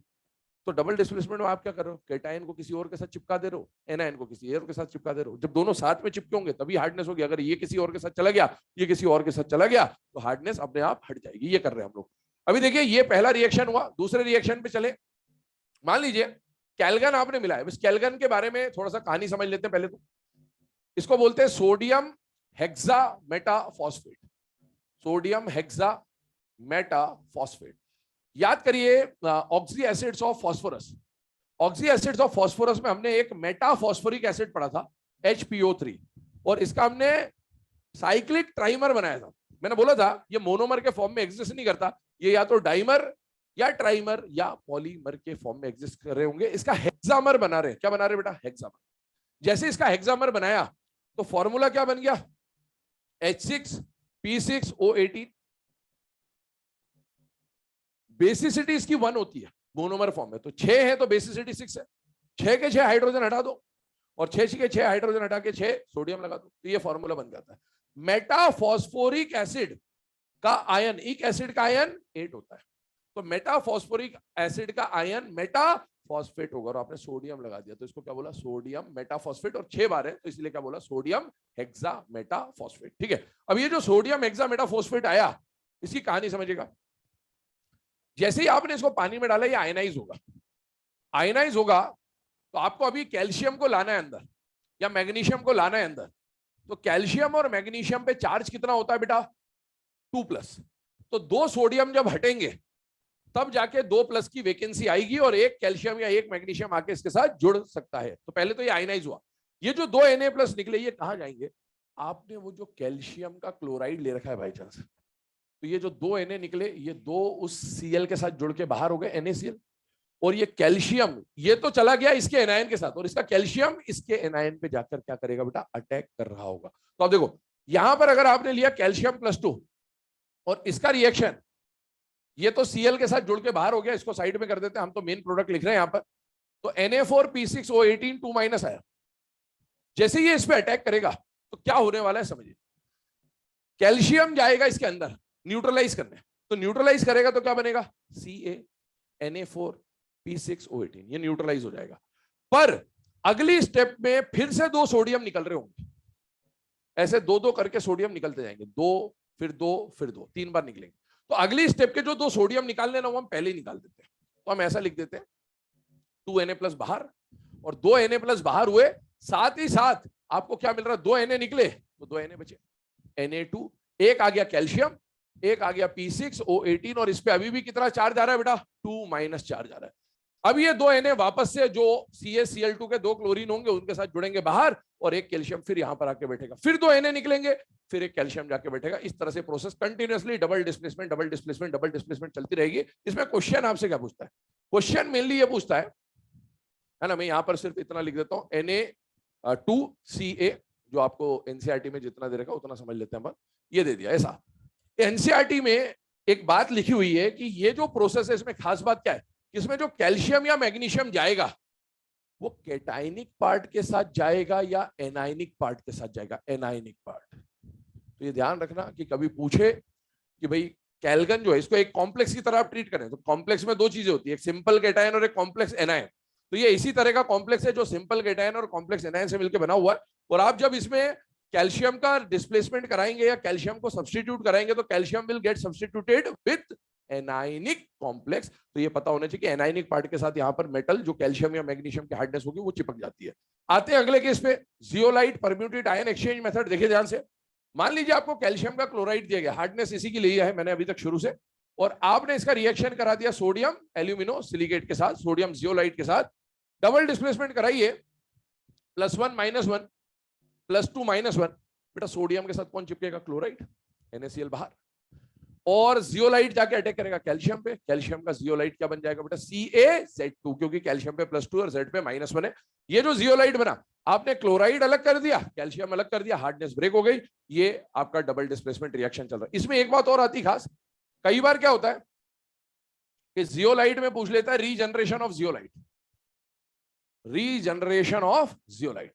तो रीजनरेशन ऑफ जियोलाइट में कुछ भी नहीं करना है, ये जो जियोलाइट आपको मिला हुआ है CaZ2, इसको आप वापस से NaCl के साथ रिएक्ट करा दें, और वापस से जब NaCl के साथ रिएक्ट कराएंगे तो डबल डिस्प्लेसमेंट होगा फिर से, और आपको मिल जाएगा CaCl2 और साथ में क्या मिल जाएगा बेटा? Na-Z। इस तरह से आप जियोलाइट को क्या कर सकते हैं बेटा? रिकवर भी कर सकते हैं। तो ये आपको दे रखा है एनसीईआरटी में, रिकवरी ऑफ जियोलाइट कैसे होती है। तो जो CaZ2 कैल्शियम या मैग्नीशियम का जो जियोलाइट बनेगा उसको आप NaCl से रिएक्ट करा दीजिए तो वापस से कैल्शियम और मैग्नीशियम का जियोलाइट बन जाएगा। नोट कर लें इसको। क्या बेटा? काहे का CA? कोई बात नहीं, लिखे रहने दो, कुछ भी लिखा उससे क्या मतलब है। जियोलाइट का जो फॉर्मूला उससे ही चलेगा बेटा, है ना? हाँ बेटे।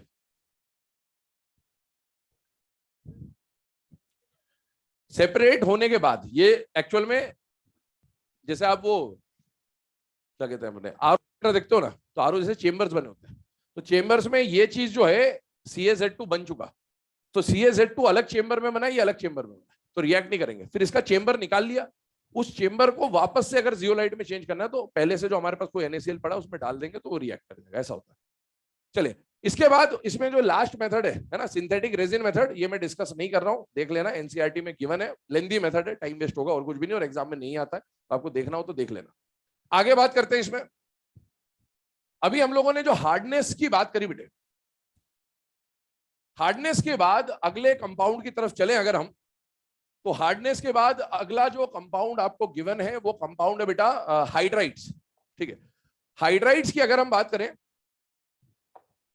आपको अगर मॉड्यूल आप देखेंगे तो D2O भी थोड़ा बहुत दे रखा है, तो D2O में ज्यादा कुछ नहीं है, मैं सीधी सी एक बात बता देता हूं आपको, जो रिएक्शन हमने वाटर के साथ कराई है पूरी, है ना, पी ब्लॉक में हमने वाटर के साथ हाइड्रोलाइसिस पढ़ा हर जगह पर, जो रिएक्शन वाटर ने करी है, नॉर्मल वाटर ने करी है, वही रिएक्शन कौन करेगा बेटा, हैवी वाटर भी करेगा। जैसे एक हिंट देख लीजिए, कैल्शियम कार्बाइड का रिएक्शन आपने वाटर के साथ देखा था, ये कौन सा कार्बाइड था बेटा, एसिटिलाइट था, तो इसका जब आपने रिएक्शन कराया था वाटर के साथ तो कैल्शियम हाइड्रोक्साइड मिला था और आपको C2H2 एसिटिलीन गैस मिली थी। अगर आपने इसमें H2O के बदले क्या ले लिया होता, D2O, तो बस जहां जहां H है वहां वहां D आ जाएगा। तो जितनी रिएक्शन आपने वाटर के साथ पड़ी हुई है वो H2O के बदले अगर D2O दे दे तो जहां जहां उन रिएक्शंस में H आया है वहां वहां उन रिएक्शन में D आ जाएगा, और कुछ इसमें डिफरेंस नहीं होता। ठीक है, आगे बढ़ते हैं अगले पॉइंट की तरफ जो मैं आपको बोल रहा था, हाइड्राइड्स। ध्यान से देखिएगा, हाइड्राइड्स की अगर बात की जाए तो हम लोगों ने कार्बाइड्स पढ़ा था जब, तब मैंने एक पॉइंट बोला था आपको कि जैसी चीजें मैं कार्बाइड्स में आपको बता रहा हूं लगभग वैसी ही चीजें आपको हाइड्राइड्स में भी देखने को मिलेगी। जैसे कार्बाइड्स हमने 3 कैटेगरी में डिवाइड किया था, आयनिक, कोवेलेंट और इंटरस्टिशियल, वैसे हाइड्राइड्स को भी 3 कैटेगरी में डिवाइड किया जाएगा। ध्यान सुनना, इंपॉर्टेंट टॉपिक है। सबसे पहला जो हाइड्राइड आएगा वो आएगा आयनिक। आयनिक हाइड्राइड्स को सॉल्ट लाइक या फिर सैलाइन हाइड्राइड्स भी बोला जाता है। इसी तरीके से अगर मैं बात करूं तो सेकंड जो आता है वो आता है बेटा कोवेलेंट हाइड्राइड्स, और कोवेलेंट हाइड्राइड्स को मॉलिक्यूलर हाइड्राइड्स भी बोला जाता है। और तीसरा आ रहा है जो वो आ रहा है आपके सामने इंटरस्टिशियल हाइड्राइड जो होता है। इंटरस्टिशियल हाइड्राइड को बोला जाता है नॉन स्टोइकियोमेट्रिक, नॉन स्टोइकियोमेट्रिक या फिर मेटालिक हाइड्राइड्स नाम दिया हुआ एनसीईआरटी ने, तो दोनों नाम लिख देता हूं, नॉन स्टोइकियोमेट्रिक और मेटालिक हाइड्राइड। ध्यान सुनना, ध्यान समझना, इजी टॉपिक है, इस पे क्वेश्चन फ्रेम होते हैं, एनसीईआरटी में काफी कुछ दे रखा है इसके बारे में, समझ जाएगा। सबसे पहली बात, आयनिक हाइड्राइड कौन बनाएगा, पहला क्वेश्चन ये बनता है, कार्बाइड से रिलेट करते चले। कार्बाइड में हमने बोला था आयनिक कार्बाइड कौन बना रहा था, एस ब्लॉक, वही कहानी है। एस ब्लॉक के जो हाइड्राइड्स होंगे वो कैसे होंगे बेटा, आयनिक। पी ब्लॉक के जो हाइड्राइड्स होंगे वो कैसे होंगे बेटा, कोवेलेंट। और डी एंड एफ ब्लॉक के जो हाइड्राइड्स होंगे वो कैसे होंगे बेटा, मेटालिक या फिर नॉन स्टोइकियोमेट्रिक या इंटरस्टिशियल, वही वाली बात है। आगे सुने, एस ब्लॉक याद करिए, एस ब्लॉक में हमने पढ़ा था ग्रुप 1 के बारे में कि ग्रुप 1 की रिएक्शन जब आप मेटल और हाइड्रोजन की कराते तो आपको ऐसा हाइड्राइड मिलता है, और इसके बारे में कुछ बातें बताई थी उस टाइम पे। ऑल हाइड्राइड्स आर आयनिक लिखा था, केवल लिथियम के बारे में कुछ बोला था कि हाई टेम्परेचर पे बनता है, 800 डिग्री पे बनता है, बाकी सारे 400 डिग्री पर बनते थे, ऐसी बात बताई थी आपको। इसी तरीके से ग्रुप 2 पे जाइए, MH2 बनता है। ग्रुप 2 में हमने देखा था कि बेरिलियम का हाइड्राइड तो डायरेक्ट बनता ही नहीं था, स्ट्रॉन्ग रिड्यूसिंग एजेंट LiAlH4 से रिएक्शन कराई थी, है ना, और इसके बारे में बोला था सब आयनिक है, लेकिन BeH2 और MgH2 कोवेलेंट एंड पॉलीमेरिक होते हैं। ये चीजें आप पढ़ चुके हो, वही चीज एनसीईआरटी लिखता है कि ये आयनिक, सॉल्ट लाइक और सैलाइन हाइड्राइड्स जो होते हैं बेटे, आयनिक, इसमें से आप देखें तो एस ब्लॉक के हाइड्राइड्स ही होंगे, तो all S block hydrides are ionic, salt like या सैलाइन, एक्सेप्ट BeH2, MgH2। और ध्यान से सुने, लिथियम हाइड्राइड, ये दोनों तो क्या है बेटा, कोवेलेंट एंड पॉलीमेरिक है, कोवेलेंट एंड पॉलीमेरिक है। अब एनसीईआरटी ने एक सुर्रा छोड़ दिया आपके लिए, वो है LiH। LiH को एस ब्लॉक में एनसीईआरटी बोलता है आयनिक, क्या बोलता है, और यहां उसने हाइड्रोजन चैप्टर में कोवेलेंट बोला है। ये आपको खुद ही निपटना पड़ेगा इस मामले से, क्योंकि एग्जाम में ऑप्शन बेस्ड सॉल्व करना पड़ेगा, ये बात समझ के चल। तो दोनों बातें आपको जहन में रखनी है कि LiH को आयनिक भी बोला गया है, मोर अप्रोप्रिएट तो आयनिक ही है, बट यहां पर हाइड्रोजन चैप्टर में एनसीईआरटी इसको कोवेलेंट भी लिख देता है, और इसीलिए जब एग्जाम में ऑप्शन आए तो अब बेटर ऑप्शन वाला जो मामला है वो आपको सिलेक्ट करना पड़ेगा। तो LIH के बारे में दोनों बातें दिमाग में रखिएगा कि इसमें कोवेलेंट भी बोला गया और आयनिक भी बोला गया। मोर प्रेफरेबल आयनिक ही है, और दोनों चीजें एनसीईआरटी में लिखी है, तो इसीलिए कोई दिक्कत वाली बात नहीं, बट फिर भी आप ध्यान रखें कि ये दोनों चीजें एनसीईआरटी में गिवन है। आगे बढ़ते हैं। ये जो आयनिक हाइड्राइड्स है इसके बारे में कुछ बातें और लिखता है एनसीईआरटी। अगर ये कोवेलेंट मॉलिक्यूल है और ये आयनिक मॉलिक्यूल है बेटा, आयनिक कंपाउंड जो होते हैं उनका मेल्टिंग पॉइंट बॉइलिंग पॉइंट ज्यादा होता है। तो ये लिखता है एनसीईआरटी कि इनका मेल्टिंग पॉइंट बॉइलिंग पॉइंट ज्यादा, या फिर उसको ऐसे लिखता है एनसीईआरटी कि दे आर लेस वॉलेटाइल। भाई मेल्टिंग पॉइंट बॉइलिंग पॉइंट ज्यादा है तो वॉलेटाइल नेचर कम होगा। तो ionic hydrides are less volatile as compared to covalent hydrides. ये लाइन लिखी हुई है तो मीनिंग मेरे सब समझ में आता है। आइए कोवेलेंट में चलते हैं। कोवेलेंट या मॉलिक्यूलर हाइड्राइड जो है इसको एनसीईआरटी 3 कैटेगरी में डिवाइड करता है। पहला आता है इलेक्ट्रॉन डेफिशिएंट, दूसरा आता है इलेक्ट्रॉन प्रिसाइज, और तीसरा आता है बेटा इलेक्ट्रॉन रिच। देखें ध्यान से, कोवेलेंट है पी ब्लॉक के हाइड्राइड से। इलेक्ट्रॉन डेफिशिएंट कौन बनाएगा? तो ग्रुप 13 का जो हाइड्राइड्स होगा वो इलेक्ट्रॉन डेफिशिएंट होगा, ग्रुप 14 का जो हाइड्राइड होगा वो इलेक्ट्रॉन प्रिसाइज होगा, और बचे हुए जो ग्रुप है 15, 16, 17, 18 मत लिख देना, 18 नहीं बनाएगा ना, नोबल गैस का हाइड्राइड मत बना देना। हाँ, जैसे ऑक्साइड कौन कौन नहीं बनाता था, तो सम नोबल मेटल्स एंड, वैसे हाइड्राइड्स में भी लिखा एनसीईआरटी ने कि इनर्ट गैस हाइड्राइड नहीं बनाता except inert gas almost all element form hydride, almost all, ठीक है, इस तरह से लिखा हुआ। चलिए, तो ग्रुप 13, 14 और 15, 16, 17 का हाइड्राइड है। ये क्या है, नाम के पीछे का लॉजिक क्या वो समझिए। ग्रुप 13 का हाइड्राइड बनाइए तो बोरॉन ग्रुप है बेटा, BS3 या AlS3 इस टाइप के एग्जांपल बनेंगे। अभी मैंने मोनोमर लिखा हुआ है ना, B2S6 का। अब इसमें AlS3 जो है इसका स्ट्रक्चर सोचिए, एल्यूमिनियम के वैलेंस शेल में कितने इलेक्ट्रॉन है बेटा? 3, और कोवेलेंट बनाना है मतलब हाइड्रोजन के साथ शेयरिंग करानी बेटे। शेयरिंग कराई तो आप देखो एल्यूमिनियम का ऑक्टेट पूरा हुआ या नहीं हुआ? नहीं हुआ, ऑक्टेट से कम इलेक्ट्रॉन है, और इसीलिए इस हाइड्राइड को क्या बोला गया बेटा? Electron deficient. क्या ये लुईस एसिड की तरह काम कर सकता है बेटा? यस। तो ये आपको दे रखा है एनसीईआरटी ने कि ये जो इलेक्ट्रॉन डेफिशिएंट हाइड्राइड है they can act as Lewis acid. आगे बढ़ जाते हैं, इलेक्ट्रॉन प्रिसाइज पे चलते हैं। ग्रुप 14 में आपको बताया था मीथेन, सिलेन, जर्मेन, स्टेनेन, प्लम्बेन, ये वो वाला केस आ रहा है। अब देखिए एटसेट्रा कर देता हूं, CH4 की बात कर लेते हैं। कार्बन के पास वैलेंस शेल में कितने इलेक्ट्रॉन है बेटा? 4 हाइड्रोजन आएंगे, ओवरलैपिंग करेंगे, बॉन्ड बनाएंगे, ये कंपाउंड तैयार हो जाएगा। अब देखिए CH4 में क्या कार्बन का एग्जैक्टली ऑक्टेट कंप्लीट हो रहा है? ना तो ऑक्टेट से ज्यादा इलेक्ट्रॉन ना ऑक्टेट से कम इलेक्ट्रॉन, और कार्बन का कोई लोन पेयर नहीं बचा है, और इसीलिए यहां पर जो CH4 है इसको क्या बोला जा रहा है बेटा? Electron precise hydride. आते हैं इस पे ग्रुप 15, 16, 17। 15, 16, 17 का एक एक एग्जांपल लिख देता हूं। 15 का आ गया NH3, 16 का आ गया H2S, 17 का आ गया HF। इन सबका स्ट्रक्चर हम लोग बना चुके हैं। इसका ऑक्टेट पूरा होता है, लेकिन साथ ही साथ क्या नाइट्रोजन के पास एक लोन पेयर भी होता है? Yes.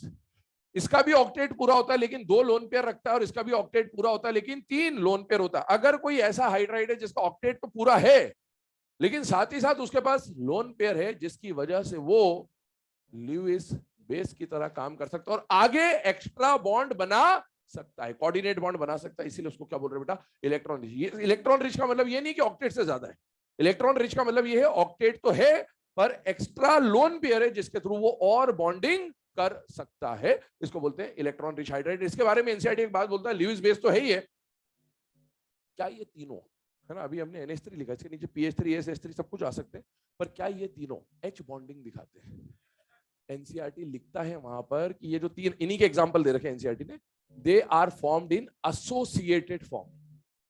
Hydrogen bonding NH3 NH3 से एसोसिएटेड होगा, H2 H2O से एसोसिएटेड होगा, HF HF से एसोसिएटेड होगा। तो कभी ये नाम आ जाए कि भाई electron rich hydrides are generally found in associated forms, समझ में आना चाहिए कि क्या कहना चाह रहा है, ठीक है ना, ये बात समझिएगा। चले आगे बढ़ते हैं। ये तो हाइड्राइड्स की कहानी हुई, इलेक्ट्रॉन प्रिसाइज और इलेक्ट्रॉन रिच तक। अब आते हैं थर्ड टाइप का हाइड्राइड जो कि है नॉन स्टोइकियोमेट्रिक या फिर मेटालिक हाइड्राइड। ध्यान से देखें, नॉन स्टोइकियोमेट्रिक या मेटालिक हाइड्राइड की अगर मैं बात करूं तो इसमें क्या क्या आता है समझते जाइएगा।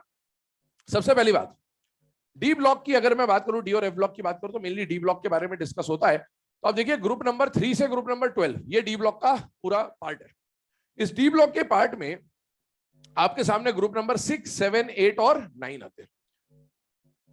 ग्रुप 6 में केवल क्रोमियम एक ऐसा एलिमेंट है जो हाइड्राइड बनाता है। एनसीईआरटी ने जो बातें लिख रखी है मैं वो बता रहा हूं सिर्फ आपको। ग्रुप 7, 8, 9 ऐसा ग्रुप है जिसके एलिमेंट हाइड्राइड फॉर्मेशन में पार्टिसिपेट नहीं करते हैं।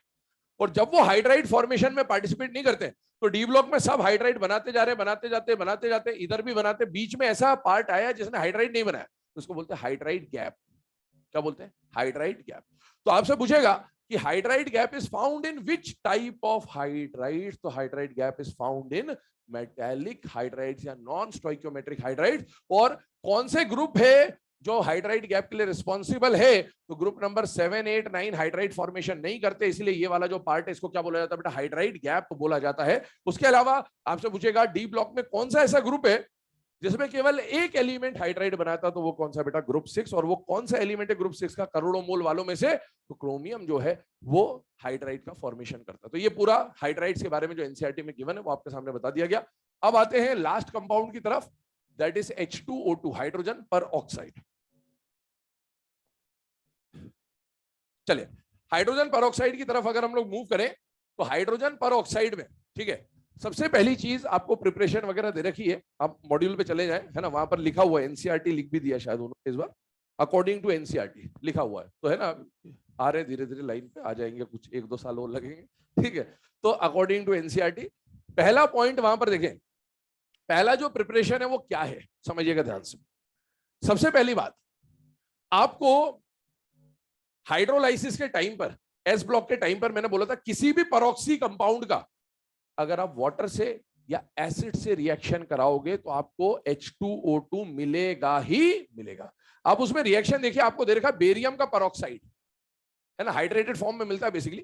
तो बेरियम परऑक्साइड का जब आप H2SO4 से रिएक्शन कराएंगे तो बेटा ये परऑक्साइड, अब ये पहचान में आना चाहिए, बेरियम तो एक ही स्टेट दिखाता है +2, तो O2 पे पूरे पे क्या आना चाहिए? -2, और ये क्या होता है बेटा? परऑक्सी होता है। तो किसी भी परऑक्सी कंपाउंड का जब आप एसिड या वाटर से रिएक्शन कराओगे तो बेटा सल्फेट तो बेरियम पे जाके चिपक जाएगा, O2H2 पे जाके चिपक जाएगा, आपको मिलेगा H2O2। तो this is the first method of preparation कि बेरियम परऑक्साइड का जब आप एसिड से रिएक्शन करा रहे हैं तो आपको क्या मिल जाएगा बेटा? हाइड्रोजन परऑक्साइड मिल जाएगा। सीधा सा लाइन याद रखें, किसी भी परऑक्सी कंपाउंड को पानी से या एसिड से रिएक्शन कराने पर आपको H2O2 मिल जाएगा, ठीक है, ये ध्यान रखें। सेकेंड प्रिपरेशन पे चलते हैं। इसकी सेकेंड प्रिपरेशन क्या दे रखी? देखिए वहां पर एक इथाइल एंथ्राक्विनोल वाला दे रखा होगा, 2 इथाइल एंथ्राक्विनोल, एनसीईआरटी में भी ऐसे ही लिखा हुआ है।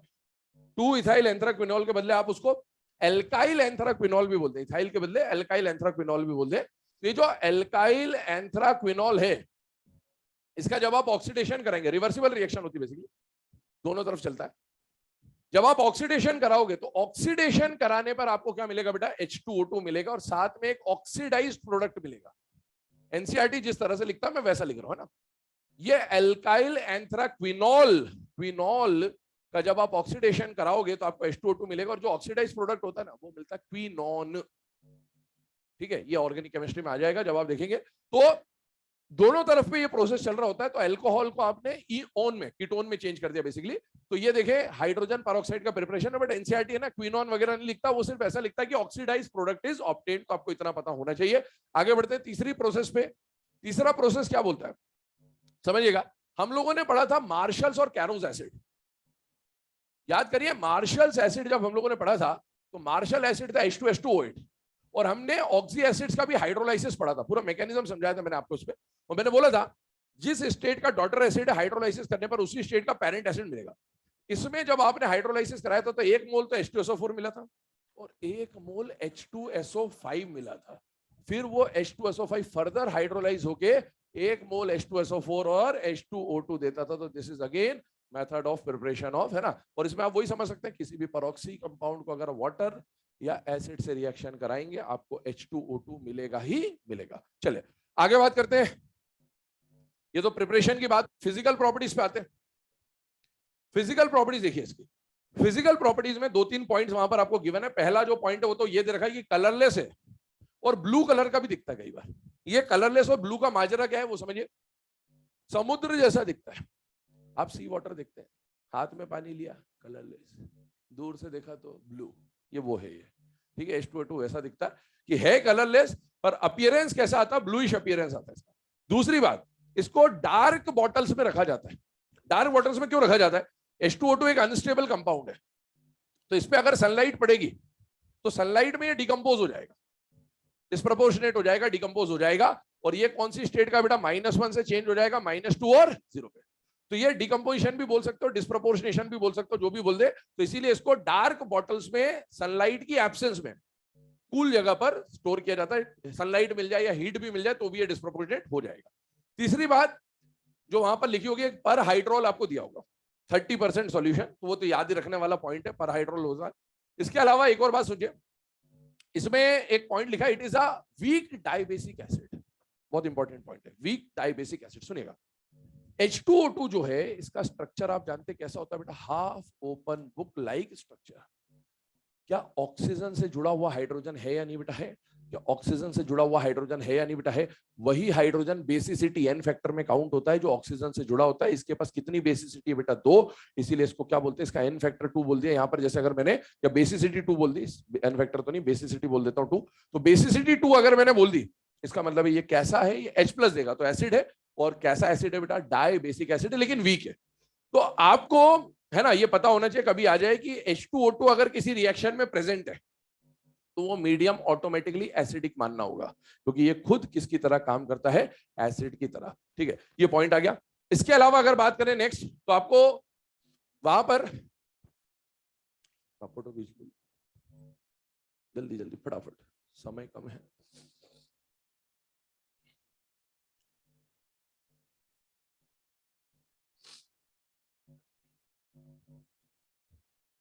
चले,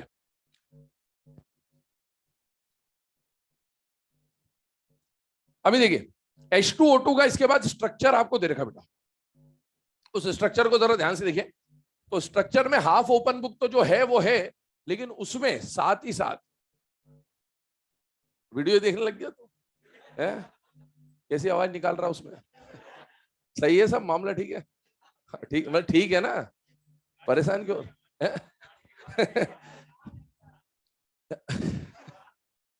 यहां पर देखो, ये आपको ये स्ट्रक्चर दे रखे हैं, हाफ ओपन बुक स्ट्रक्चर दे रखे हैं, 2 फेज लिखे हुए, एक तो गैसियस फेज और एक सॉलिड फेज।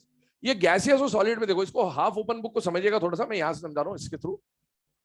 सपोज ये हाफ ओपन बुक कहने का मतलब क्या, 2 प्लेन बनते हैं, यहाँ ऑक्सीजन है, यहाँ ऑक्सीजन है, ये ऑक्सीजन ऑक्सीजन स्ट्रेट लाइन में जुड़ा हुआ है, एक हाइड्रोजन यहां जुड़ा हुआ है इस जगह पे, और एक हाइड्रोजन यहां जुड़ा हुआ है, तो हाइड्रोजन ऑक्सीजन ऑक्सीजन हाइड्रोजन। तो इसको एक प्लेन मान लो और इसको एक प्लेन मान लो, तो 2 प्लेन के बीच का ये जो एंगल बनता है, इस एंगल को बोलते हैं डायहेड्रल एंगल। क्या बोलते हैं? Dihedral angle. तो आप वहां पर देखिए, तो आपको डायहेड्रल एंगल के बारे में दे रखा है, गैसियस और सॉलिड के अंदर मेन वहीं से क्वेश्चन पूछता है। आप थोड़ा सा लॉजिक लेना, मैं मतलब तरीका बता रहा हूँ। गैस में पार्टिकल दूर दूर होते हैं तो एंगल बड़ा मिलेगा, आप देख लें वहां पर 111 के आसपास का एंगल, 110 याद कर लें आप तो, राउंड फिगर है ना। और सॉलिड में पार्टिकल क्लोजली पैक्ड होंगे 90 डिग्री, 90 से लेकर 110 के आसपास का एंगल इसका रेंज होता है, इस तरह से याद रख ले। तो सॉलिड में आपको, सॉलिड में क्लोजली पैक्ड मिलेगा, और गैसेस में पार्टिकल जो है डायहेड्रल एंगल का वो क्या मिल जाएगा, ज्यादा मिल जाएगा, इस तरह से याद रख लीजिएगा। आगे बढ़ते हैं, उसमें प्रॉपर्टीज पे आइए, देखिए ध्यान से। केमिकल प्रॉपर्टीज की बात करें बेटा, तो H2O2 जो है, इसमें ऑक्सीजन का स्टेट क्या है, -1। H2O2 जो है, क्या ये ब्लीचिंग एजेंट में पड़ा था या नहीं पड़ा था? पड़ा था। और मैंने एक बात बोली थी कि जितने भी ब्लीचिंग एजेंट होते हैं सारे के सारे ऑक्सीडाइजिंग एजेंट भी हो सकते हैं और सारे के सारे रिड्यूसिंग एजेंट भी हो सकते हैं।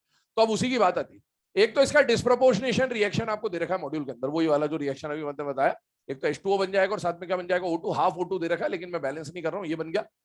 इसको आप, जब ये H2O2 ऑक्सीडाइजिंग एजेंट की तरह काम करेगा, जब ये H2O2 रिड्यूसिंग एजेंट की तरह काम करेगा, जब H2O2 ऑक्सीडाइजिंग एजेंट की तरह काम करेगा तो खुद का क्या होगा, रिडक्शन, -1 से रिड्यूस होकर कहा जाएगा -2 पे। यही प्रोडक्ट मिलेंगे, एक में ये मिलेगा, एक में ये मिलेगा। और जब ये रिड्यूसिंग एजेंट की तरह काम करेगा तो खुद का क्या हो जाएगा, ऑक्सीडेशन। अब एक और बात समझे, H2O2 can act as oxidising agent as well as reducing agent in both the mediums. ये एसिडिक मीडियम में भी ऑक्सीडाइजिंग एजेंट हो सकता है और बेसिक मीडियम में भी ऑक्सीडाइज, दोनों मीडियम में दोनों की तरह काम कर सकता है। एसिडिक और बेसिक में भी ऑक्सीडाइजिंग हो सकता है, और एसिडिक और बेसिक में भी रिड्यूसिंग हो सकता है। लेकिन अगर कोई मीडियम ना दिया जाए तो H2O2 का खुद का मीडियम कौन है? एसिडिक। ये भी बात ध्यान रखिएगा ना। तो दोनों मीडियम में दोनों की तरह काम कर सकता है। रिएक्शन की मैं बात करूंगा तो रिएक्शन वही है जो आप पढ़ते हुए आ रहे हो। क्या पढ़ते हुए आ रहे हो? देखिए ध्यान से। मान लीजिए आपको दिया MnO4 माइनस, क्या KMnO4 आप पढ़ चुके हैं बेटा? यस। और इसकी रिएक्शन आपने करा दी किसके साथ? H2O2 के साथ। KMnO4 जब भी देगा तो मीडियम जरूर मेंशन करेगा, क्योंकि KMnO4 एसिडिक, बेसिक, न्यूट्रल में अलग अलग रिएक्शन दिखाता है। कुछ ना दे तो एसिडिक मीडियम मान लेना H2O2 के कारण, ठीक है। पर बाई चांस अभी मैं लिख के दे रहा हूं एसिडिक मीडियम, तो बताइए एसिडिक मीडियम में Mn कहां पर आएगा बेटा? +2 में। अब एक बात बताओ, जो H2O2 ये दोनों की तरह काम कर सकता है, अगर कोई दोनों की तरह काम कर सकता है तो कब किसकी तरह काम करेगा ये खुद पे डिपेंड नहीं करेगा। किस पे डिपेंड करेगा? सामने वाले पे। ये सामने वाला तो पक्का ऑक्सीडाइजिंग एजेंट है, तो ये यहां पर किसकी तरह काम करेगा? Reducing agent. इसका हो गया रिडक्शन, इसका हो जाएगा ऑक्सीडेशन। जब H2O2 रिड्यूसिंग एजेंट की तरह काम करेगा, किसमें चेंज हो जाएगा? O2 में चेंज हो जाएगा। ये रिएक्शन बन के आ जाती है। इसी तरीके से अगर आप देखें, सपोज मैंने MnO4 माइनस लिया और उसका रिएक्शन वापस से H2O2 से करा दिया, लेकिन इस बार मैंने बोल दिया बेसिक मीडियम है। अभी आप बताइए MnO4 माइनस जो है, क्या ये खुद ऑक्सीडाइजिंग एजेंट ही होगा? यस। और ये किसकी तरह काम करेगा? Reducing agent. बेसिक मीडियम मतलब कौन सा बेसिक मानोगे? वीकली या स्ट्रॉन्ग? वीकली। न्यूट्रल वाला मान के चलेंगे MnO4 के साथ। वहां पर ये +7 से कहां जाएगा? +4 में। MnO2 बना लेगा बेसिकली, और ये जब रिड्यूसिंग एजेंट की तरह काम करेगा क्या निकाल देगा? O2 निकाल देगा। ये रिएक्शन आ रही है। इसी तरह से देखिए एक रिएक्शन और बताते हैं, HOCl और H2O2 ले लिया। अब देखो H2O2 दोनों की तरह काम कर सकता है। HOCl में Cl का स्टेट क्या है बेटा? +1। ये भी दोनों की तरह काम कर सकता है। ये नीचे भी जा सकता है, ऊपर भी जा सकता है। काम कौन किसकी तरह करेगा, ये इस रिएक्शन में आपको याद रखना पड़ेगा, और इसीलिए बात कर रहा हूं इसके बारे में। बाकी तो आपको दिख जाएगा, मैक्सिमम या मिनिमम ही दिया होगा तो समझ जाओगे। इसमें याद करो, हमने जब ऑक्सी एसिड्स पढ़े थे उसके लास्ट में एक ऐसा क्वेश्चन कराया था मैंने, याद आ रहा है? मैंने बोला ऑक्सीडेशन स्टेट सिर्फ इतना बताता है कि ऑक्सीडाइजिंग एजेंट की तरह काम करेगा कि नहीं करेगा, स्ट्रॉन्ग और वीक नहीं पता चलता उससे। उसमें हमने इसको ऐसा बनाया था। ये काम आ रहा है, बस यहां पर काम आती है वो चीज, इसलिए बताई गई थी आपको। HOCl जो है ये एक बहुत ही पावरफुल ऑक्सीडाइजिंग एजेंट होता है, और क्योंकि ये दोनों की तरह काम कर सकता था, ये भी दोनों की तरह काम कर सकता था, बट इसके कंपैरिजन में ये स्ट्रॉन्ग ऑक्सीडाइजिंग एजेंट होता है। तो इसको सामने वाले को किसकी तरह काम करना पड़ेगा बेटा? Reducing agent. कभी ये रिएक्शन आ जाए तो यहाँ पर आपको दिक्कत आ सकती है कि कौन, ये तो समझ में आ जाएगा कि ये तो ऑक्सीडाइजिंग ही होता है, पर इसमें दिक्कत आ सकती है, इसलिए ये बता दे रहा हूँ। और इसको ध्यान रखना, लॉजिक बता दिया कहां से रिलेट करना है इसको।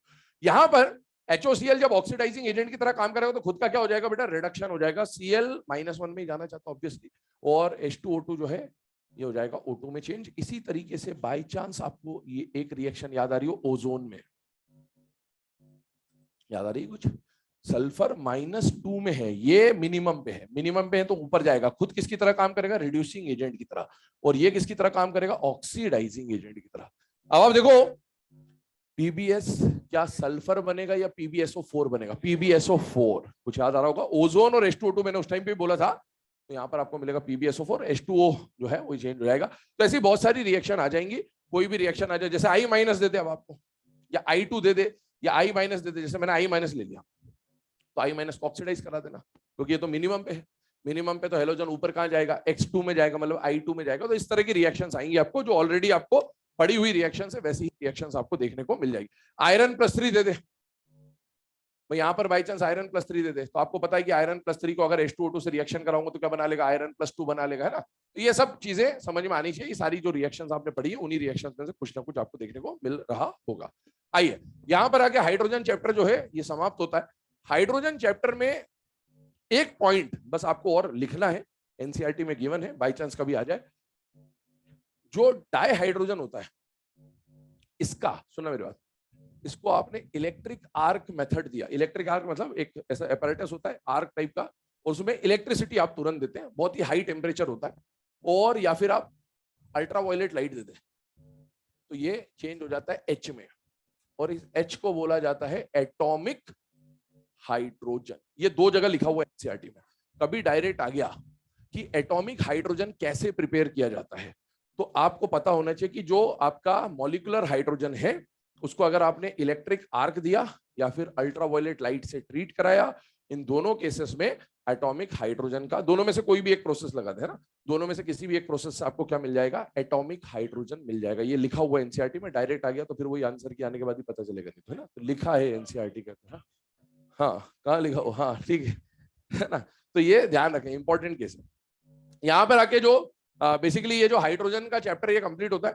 इसके बाद एक बात और कर रहे हैं यहाँ पर, सीमेंट नाम का टॉपिक एक रह गया था, वही बता देता हूं आपको, है ना, तो पूरा समेट के ही चले सीमेंट निकाल। सीमेंट में मैं लिखवा रहा हूँ आपको बेसिकली, मॉड्यूल में है ना कुछ चीजें पता नहीं कैसी क्या ऑर्डर में दी हो, मैंने देखा भी नहीं है, तो एनसीईआरटी के अकॉर्डिंगली मैं आपको प्रिपेयर करा दे रहा हूँ सीमेंट। ध्यान से सुनिएगा, ध्यान समझते जाएगा, लिखते जाएगा।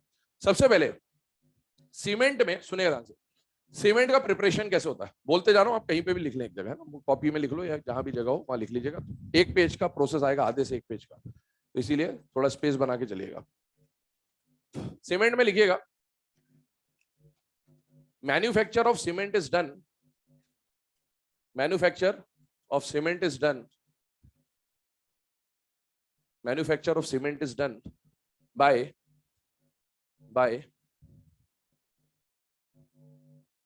रिएक्ट बाय हीटिंग, ऐसा लिखें, by heating limestone, by heating limestone with clay, limestone with clay. क्या मतलब है समझिए, ये लाइमस्टोन है बेटा और आपके पास क्ले है, इन दोनों को आपने हीट किया, तो हीट करने से आपको मिलेगा सीमेंट क्लिंकर। ध्यान सुनो, क्या मिलेगा बेटा, सीमेंट क्लिंकर। ये सीमेंट क्लिंकर क्या होता है, क्लिंकर का मतलब होता है लम्प्स, मोटे मोटे टुकड़े मिलते हैं आपको सीमेंट। और ये जो सीमेंट क्लिंकर है, इसमें आप 2 to 3% by weight, 2 to 3% by weight क्या पास करते हैं बेटा, जिप्सम। और जब आप ये पास करते हैं तो अब जाके आपको क्या मिलता है बेटा, सीमेंट। तो अभी मैंने क्या बोला, cement is manufactured by heating calcium sorry limestone with clay to produce, लिखे आगे उसमें जहां तक लिखा है विथ, है ना, विथ क्ले लिख लिया, उसके आगे to produce cement clinker, to produce cement clinker, full stop, आगे लिखें, on adding 2 to 3% by weight gypsum, on adding 2 to 3% by weight, on adding 2 to 3% by weight gypsum in it, Portland cement is produced, Portland cement is produced, Portland PORTLAND, Portland cement is produced, है ना। हमारे syllabus में जो cement दे रखा है NCERT में, वो Portland cement ही दे रखा है, तो कभी भी आपको सीमेंट आए या पोर्टलैंड सीमेंट आए, बात एक ही है, ये मान के चलेंगे आप। ये बन गया सीमेंट। अब इस सीमेंट में क्वेश्चन ये पूछता है कि ये जिप्सम क्यों मिलाया बेटा। जिप्सम मिलाने का कारण, reason of adding gypsum is to increase the setting time. जो मतलब जैसे सीमेंट को आपने घोला और कहीं पर आपने सीमेंट को लगा दिया, तो सीमेंट को लगा दिया तो सूखने का टाइम जो बढ़ाना चाहते हैं। क्यों बढ़ाना चाहते हैं, जिप्सम में खुद .2H2 है, तो इसमें हाइड्रेटेड फॉर्म है। आपने सीमेंट में पानी मिलाया और जिप्सम भी मिला दिया, मतलब एक्स्ट्रा वाटर एक तरह से जा रहा है, 2H2 हो जा रहा है, और जब तक सारा पानी इवेपोरेट नहीं हो जाएगा तब तक वो सूखेगा नहीं। तो आपने एक्स्ट्रा पानी मिलाया एक तरह से, और एक्स्ट्रा पानी मिलाया तो सूखने का टाइम बढ़ जाएगा। सूखने का टाइम क्यों बढ़ाना चाहते हैं, क्योंकि अगर तुरंत सूखेगा ना तो ऐसे सीमेंट में हमेशा क्रैक्स पड़ जाते हैं जो तुरंत सूखता है, क्योंकि सीमेंट सूखेगा तो एनर्जी रिलीज हो रही होगी सूखने टाइम पे, और अगर एकदम से सूखेगा तो बहुत सारी एनर्जी ड्रास्टिकली निकलेगी, तो वो क्रैक बनाते हुए निकल जाता है। इसीलिए सेटिंग टाइम हमेशा ज्यादा रखना होता है, ताकि धीरे धीरे सूखे। और धीरे सूखने से क्या फायदा होता है कि जो सीमेंट होता है वो अप्रोप्रिएटली हार्ड में कन्वर्ट होता है। तो आगे एक पॉइंट लिखेंगे, gypsum is added to increase the setting time, gypsum is added to increase the setting time, so that the cement gets sufficiently hardened, है ना, प्रॉपरली हार्ड हो जाए, सफिशिएंटली हार्ड हो जाए, इसलिए ऐसा किया जाता है। आगे बढ़ते हैं। ये जो सीमेंट अब आपको मिला, इस सीमेंट के कंपोजिशन पे चलते हैं। कंपोजिशन ऑफ सीमेंट, अभी वो है ना स्पेक्ट्रोकेमिकल सीरीज याद रखना, भूलना मत। Composition of cement, composition of cement में क्या क्या आता है ध्यान सुनिएगा। एक बात समझिएगा, अभी हमने मेटलर्जी जो पढ़ा उसमें एक क्वेश्चन आपसे पूछा जा सकता है, अबंडेंस ऑफ एलिमेंट्स का ऑर्डर। ध्यान सुनिए, ओए शीला आलू फे का मांग कर, ठीक है, इस तरह से याद करते हैं इसको। ओए शीला आलू फे का, कौन अभी वो सीला कौन चिल्ला रहा था ना, ठीक है, हाँ, तो ओए शीला आलू फे का मांग कर, है ना, यहाँ क्रोमियम आएगा मांग कर मतलब, पर उसकी जरूरत नहीं है अभी, तो हम सिर्फ इतना ही याद कर रहे हैं, अबंडेंस का ऑर्डर ये। इसी का यूज आएगा सीमेंट में, इसी का यूज आएगा सीमेंट में, ध्यान सुनना। Most abundant element on earth crust, ये अर्थ क्रस्ट की अबंडेंस है ना। Most abundant element on earth crust is oxygen, second most abundant element on earth crust is silicon. लेकिन आपसे पूछे मोस्ट अबंडेंट मेटल, तो ध्यान रखना ऑक्सीजन ऑप्शन दिया होगा, आधे लोग लगा के भी आ जाए क्योंकि पढ़ने में नहीं आएगा। मेटल लिखा हुआ आ जाए तो ये मेटल नहीं है, ये मेटल नहीं। मोस्ट अबंडेंट मेटल बोले तो एल्यूमिनियम, और मोस्ट अबंडेंट एलिमेंट बोले तो ऑक्सीजन, ये ध्यान रखिएगा, ठीक है। आगे ये जो पॉइंट है ना कैल्शियम मैग्नीशियम वाला, अगर आपने एस ब्लॉक ढंग से पढ़ा हो एनसीईआरटी, तो एनसीईआरटी के पहले पेज पे ये लाइन लिखी हुई है कि calcium and magnesium are fifth most and sixth most abundant element of earth crust. ये भी दिया हुआ है, एनसीईआरटी की लाइन है, बाई चांस कभी क्वेश्चन आ जाए तो। कंपोजिशन पे आइए, देखिए कंपोजिशन में क्या है। कंपोजिशन में आपको सबसे पहले मिलेगा सीओ, आपने मिला है लाइमस्टोन बेटा। ये लाइमस्टोन को जब आप हीट दे रहे हो ना, तो हीट देने से आपको सीओ मिल रहा होगा मेनली, और यही मेजर कंपोनेंट है। अब आप देखो इसमें क्या हो रहा है, इन सबका, ये जितने भी एलिमेंट है इन सबका आपको क्या बनाना है, ऑक्साइड बनाना है, क्योंकि ऑक्सीजन अबंडेंट है। तो सिलिकॉन का भी ऑक्साइड बनाइए, एल्यूमिनियम का भी ऑक्साइड बनाइए, आयरन का, कैल्शियम का, मैग्नीशियम का, सबका ऑक्साइड बनाइए। ये आपका सीओ हो गया। क्ले क्या होता है, क्ले को समझने की कोशिश करें। Clay is nothing but SiO2, मिट्टी, रेत। SiO2 अलोंग विथ इनके ऑक्साइड्स, अलोंग विथ, है ना, एल्यूमिनियम का ऑक्साइड आ गया, आयरन का ऑक्साइड आ गया, मैग्नीशियम का ऑक्साइड आ गया, कैल्शियम हटा दे रहा हूं, मैग्नीशियम का ऑक्साइड ले रहे, कैल्शियम तो उधर चला जाएगा लाइमस्टोन में। क्ले ये पूरा कॉम्बिनेशन है। जब सिलिका और इन सब के ऑक्साइड्स का जो कॉम्बिनेशन बनता है, इस कॉम्बिनेशन को क्या बोला जाता है बेटा, क्ले बोला जाता है। तो कभी क्ले आ जाए समझ जाइएगा, ये इसी को बोला जाता है क्ले। अब आइए कंपोजिशन में क्या क्या आ रहा है, सीओ आ गया, सीओ के बाद ये हटाओ, ऑक्सीजन हटाओ, सबका ऑक्साइड बनाना। किस किस का ऑक्साइड बनाना, सिलिकॉन, एल्यूमिनियम, आयरन और magnesium. Silicon, aluminium, iron, magnesium, और एनसीईआरटी में सल्फर का भी दे रखा है इसके अंदर, सीमेंट में थोड़ा सा परसेंटेज, तो वो भी बताता हूं। ये दिया, इसका परसेंटेज कितना है, 50 to 60% परसेंटेज सीमेंट के अंदर। इसका परसेंटेज कंपोजिशन कितना है, 50 to 60%। ध्यान सुनना जो बोल रहा हूं।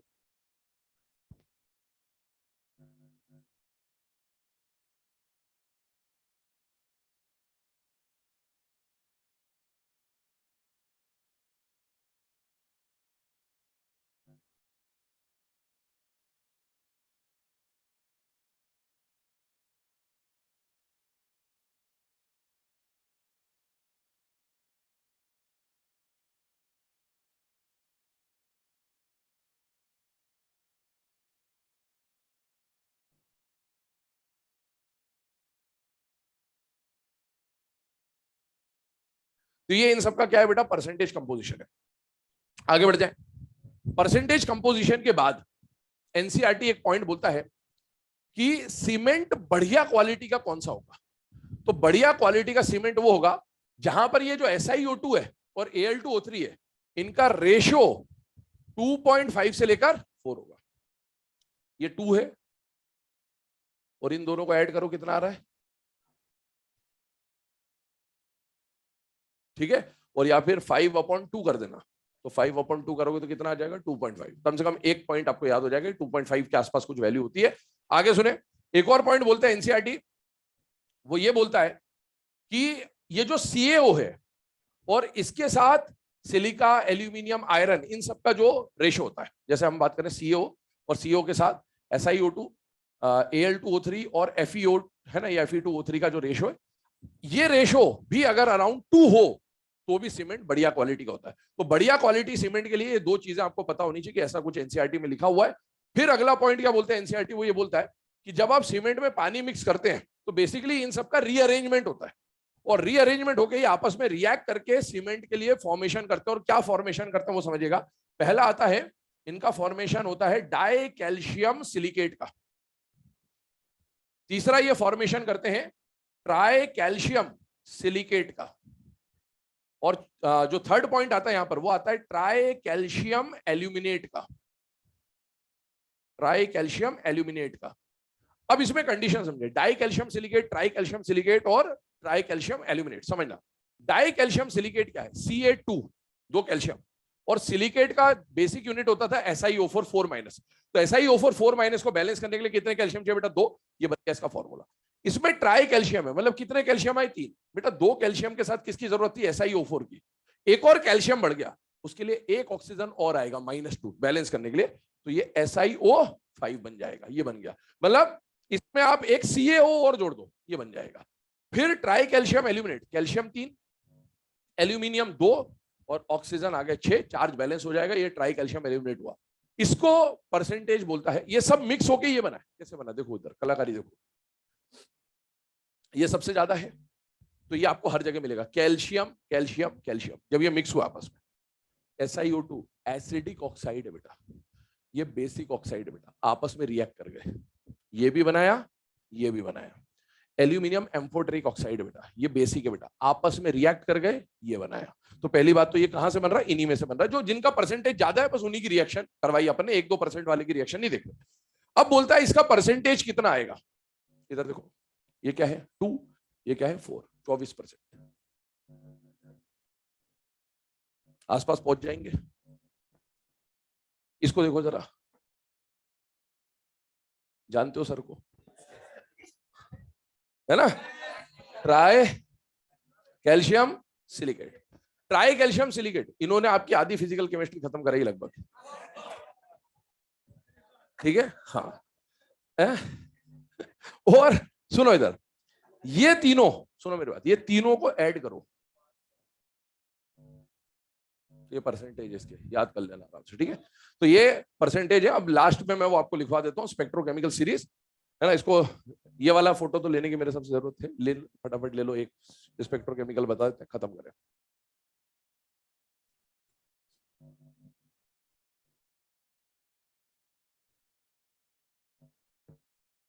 चलो बेटा, लास्ट जो आता है वो आता है स्पेक्ट्रोकेमिकल सीरीज।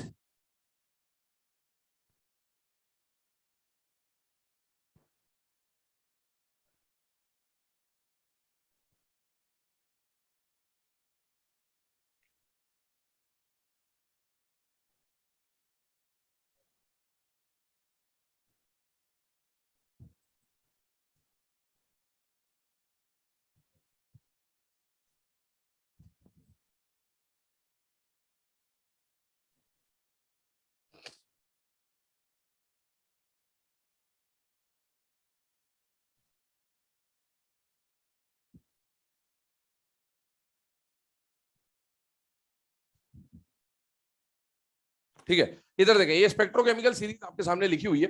इस स्पेक्ट्रोकेमिकल सीरीज के बारे में छोटा सा पॉइंट समझ लें, जो आपको पहले बताया था। मैंने बोलता सबसे स्ट्रॉन्ग डोनर्स कौन होंगे, लिगेंड कौन होंगे? Carbon donor. फिर इंटरमीडिएट में कौन आएंगे बेटा? Nitrogen donor. फिर बीच में कौन आएंगे बेटा? Oxygen donor. और लास्ट में कौन आएंगे बेटा? हेलोजन। हेलोजन के साथ आप देखेंगे सल्फर भी बीच बीच में है, तो हेलोजन और सल्फर डोनर वीकेस्ट लिगेंड की कैटेगरी में आते हैं। याद कैसे करना है? याद ऐसे करना है, इधर देखो, सचिन तेंदुलकर को जानते हो ना? इस बार सचिन, कोहली और शर्मा, इस बार सचिन, कोहली, शर्मा फिर से 100 रन मारेंगे। क्या बोला मैंने? इस बार सचिन, कोहली, शर्मा फिर से 100, है ना? OH का मतलब 100 रन मारेंगे। ऑस्ट्रेलिया, समझ जाना किसकी बात हो रही है ना, ऑस्ट्रेलिया और पाकिस्तान, ठीक है? ऐसे याद रखिए, पाकिस्तान मतलब वाटर भी आ गया, और पाकिस्तान मतलब आइसोथायोसाइनेट को, इस्तान, आइसोथायोसाइनेट, इस तरह से ना, पाकिस्तान। देखिए, सबसे पहले इस बार सचिन, कोहली, शर्मा फिर से 100 रन मारेंगे। ऑस्ट्रेलिया और पाकिस्तान को 6 जगह काटेंगे, है ना? ऑस्ट्रेलिया और पाकिस्तान को 6 जगह काटेंगे, ताकि अम्मा इन्हें नाइट को साइनाइड देने को मजबूर हो जाएगी, ठीक है? सुनो ध्यान से, कैसे याद रखेंगे फिर से सुनो। इस बार सचिन, कोहली, शर्मा फिर से 100 रन बनाएंगे। ऑस्ट्रेलिया और पाकिस्तान को 6 जगह काटेंगे, अम्मा इन्हें नाइट को साइनाइड देने को मजबूर हो जाएगी, ठीक है? इस तरह याद कर लेना। तो ये आपका स्पेक्ट्रोकेमिकल सीरीज है, और बस बस बस, ठीक है, बहुत। अब सुनो गाना, गाना गाना सुन लो, चलो। गुलाबी आंखें जो तेरी देखी, शराबी ये दिल हो गया। बस इतना ही बहुत है। आगे तुम लोग गा लेना। चलो।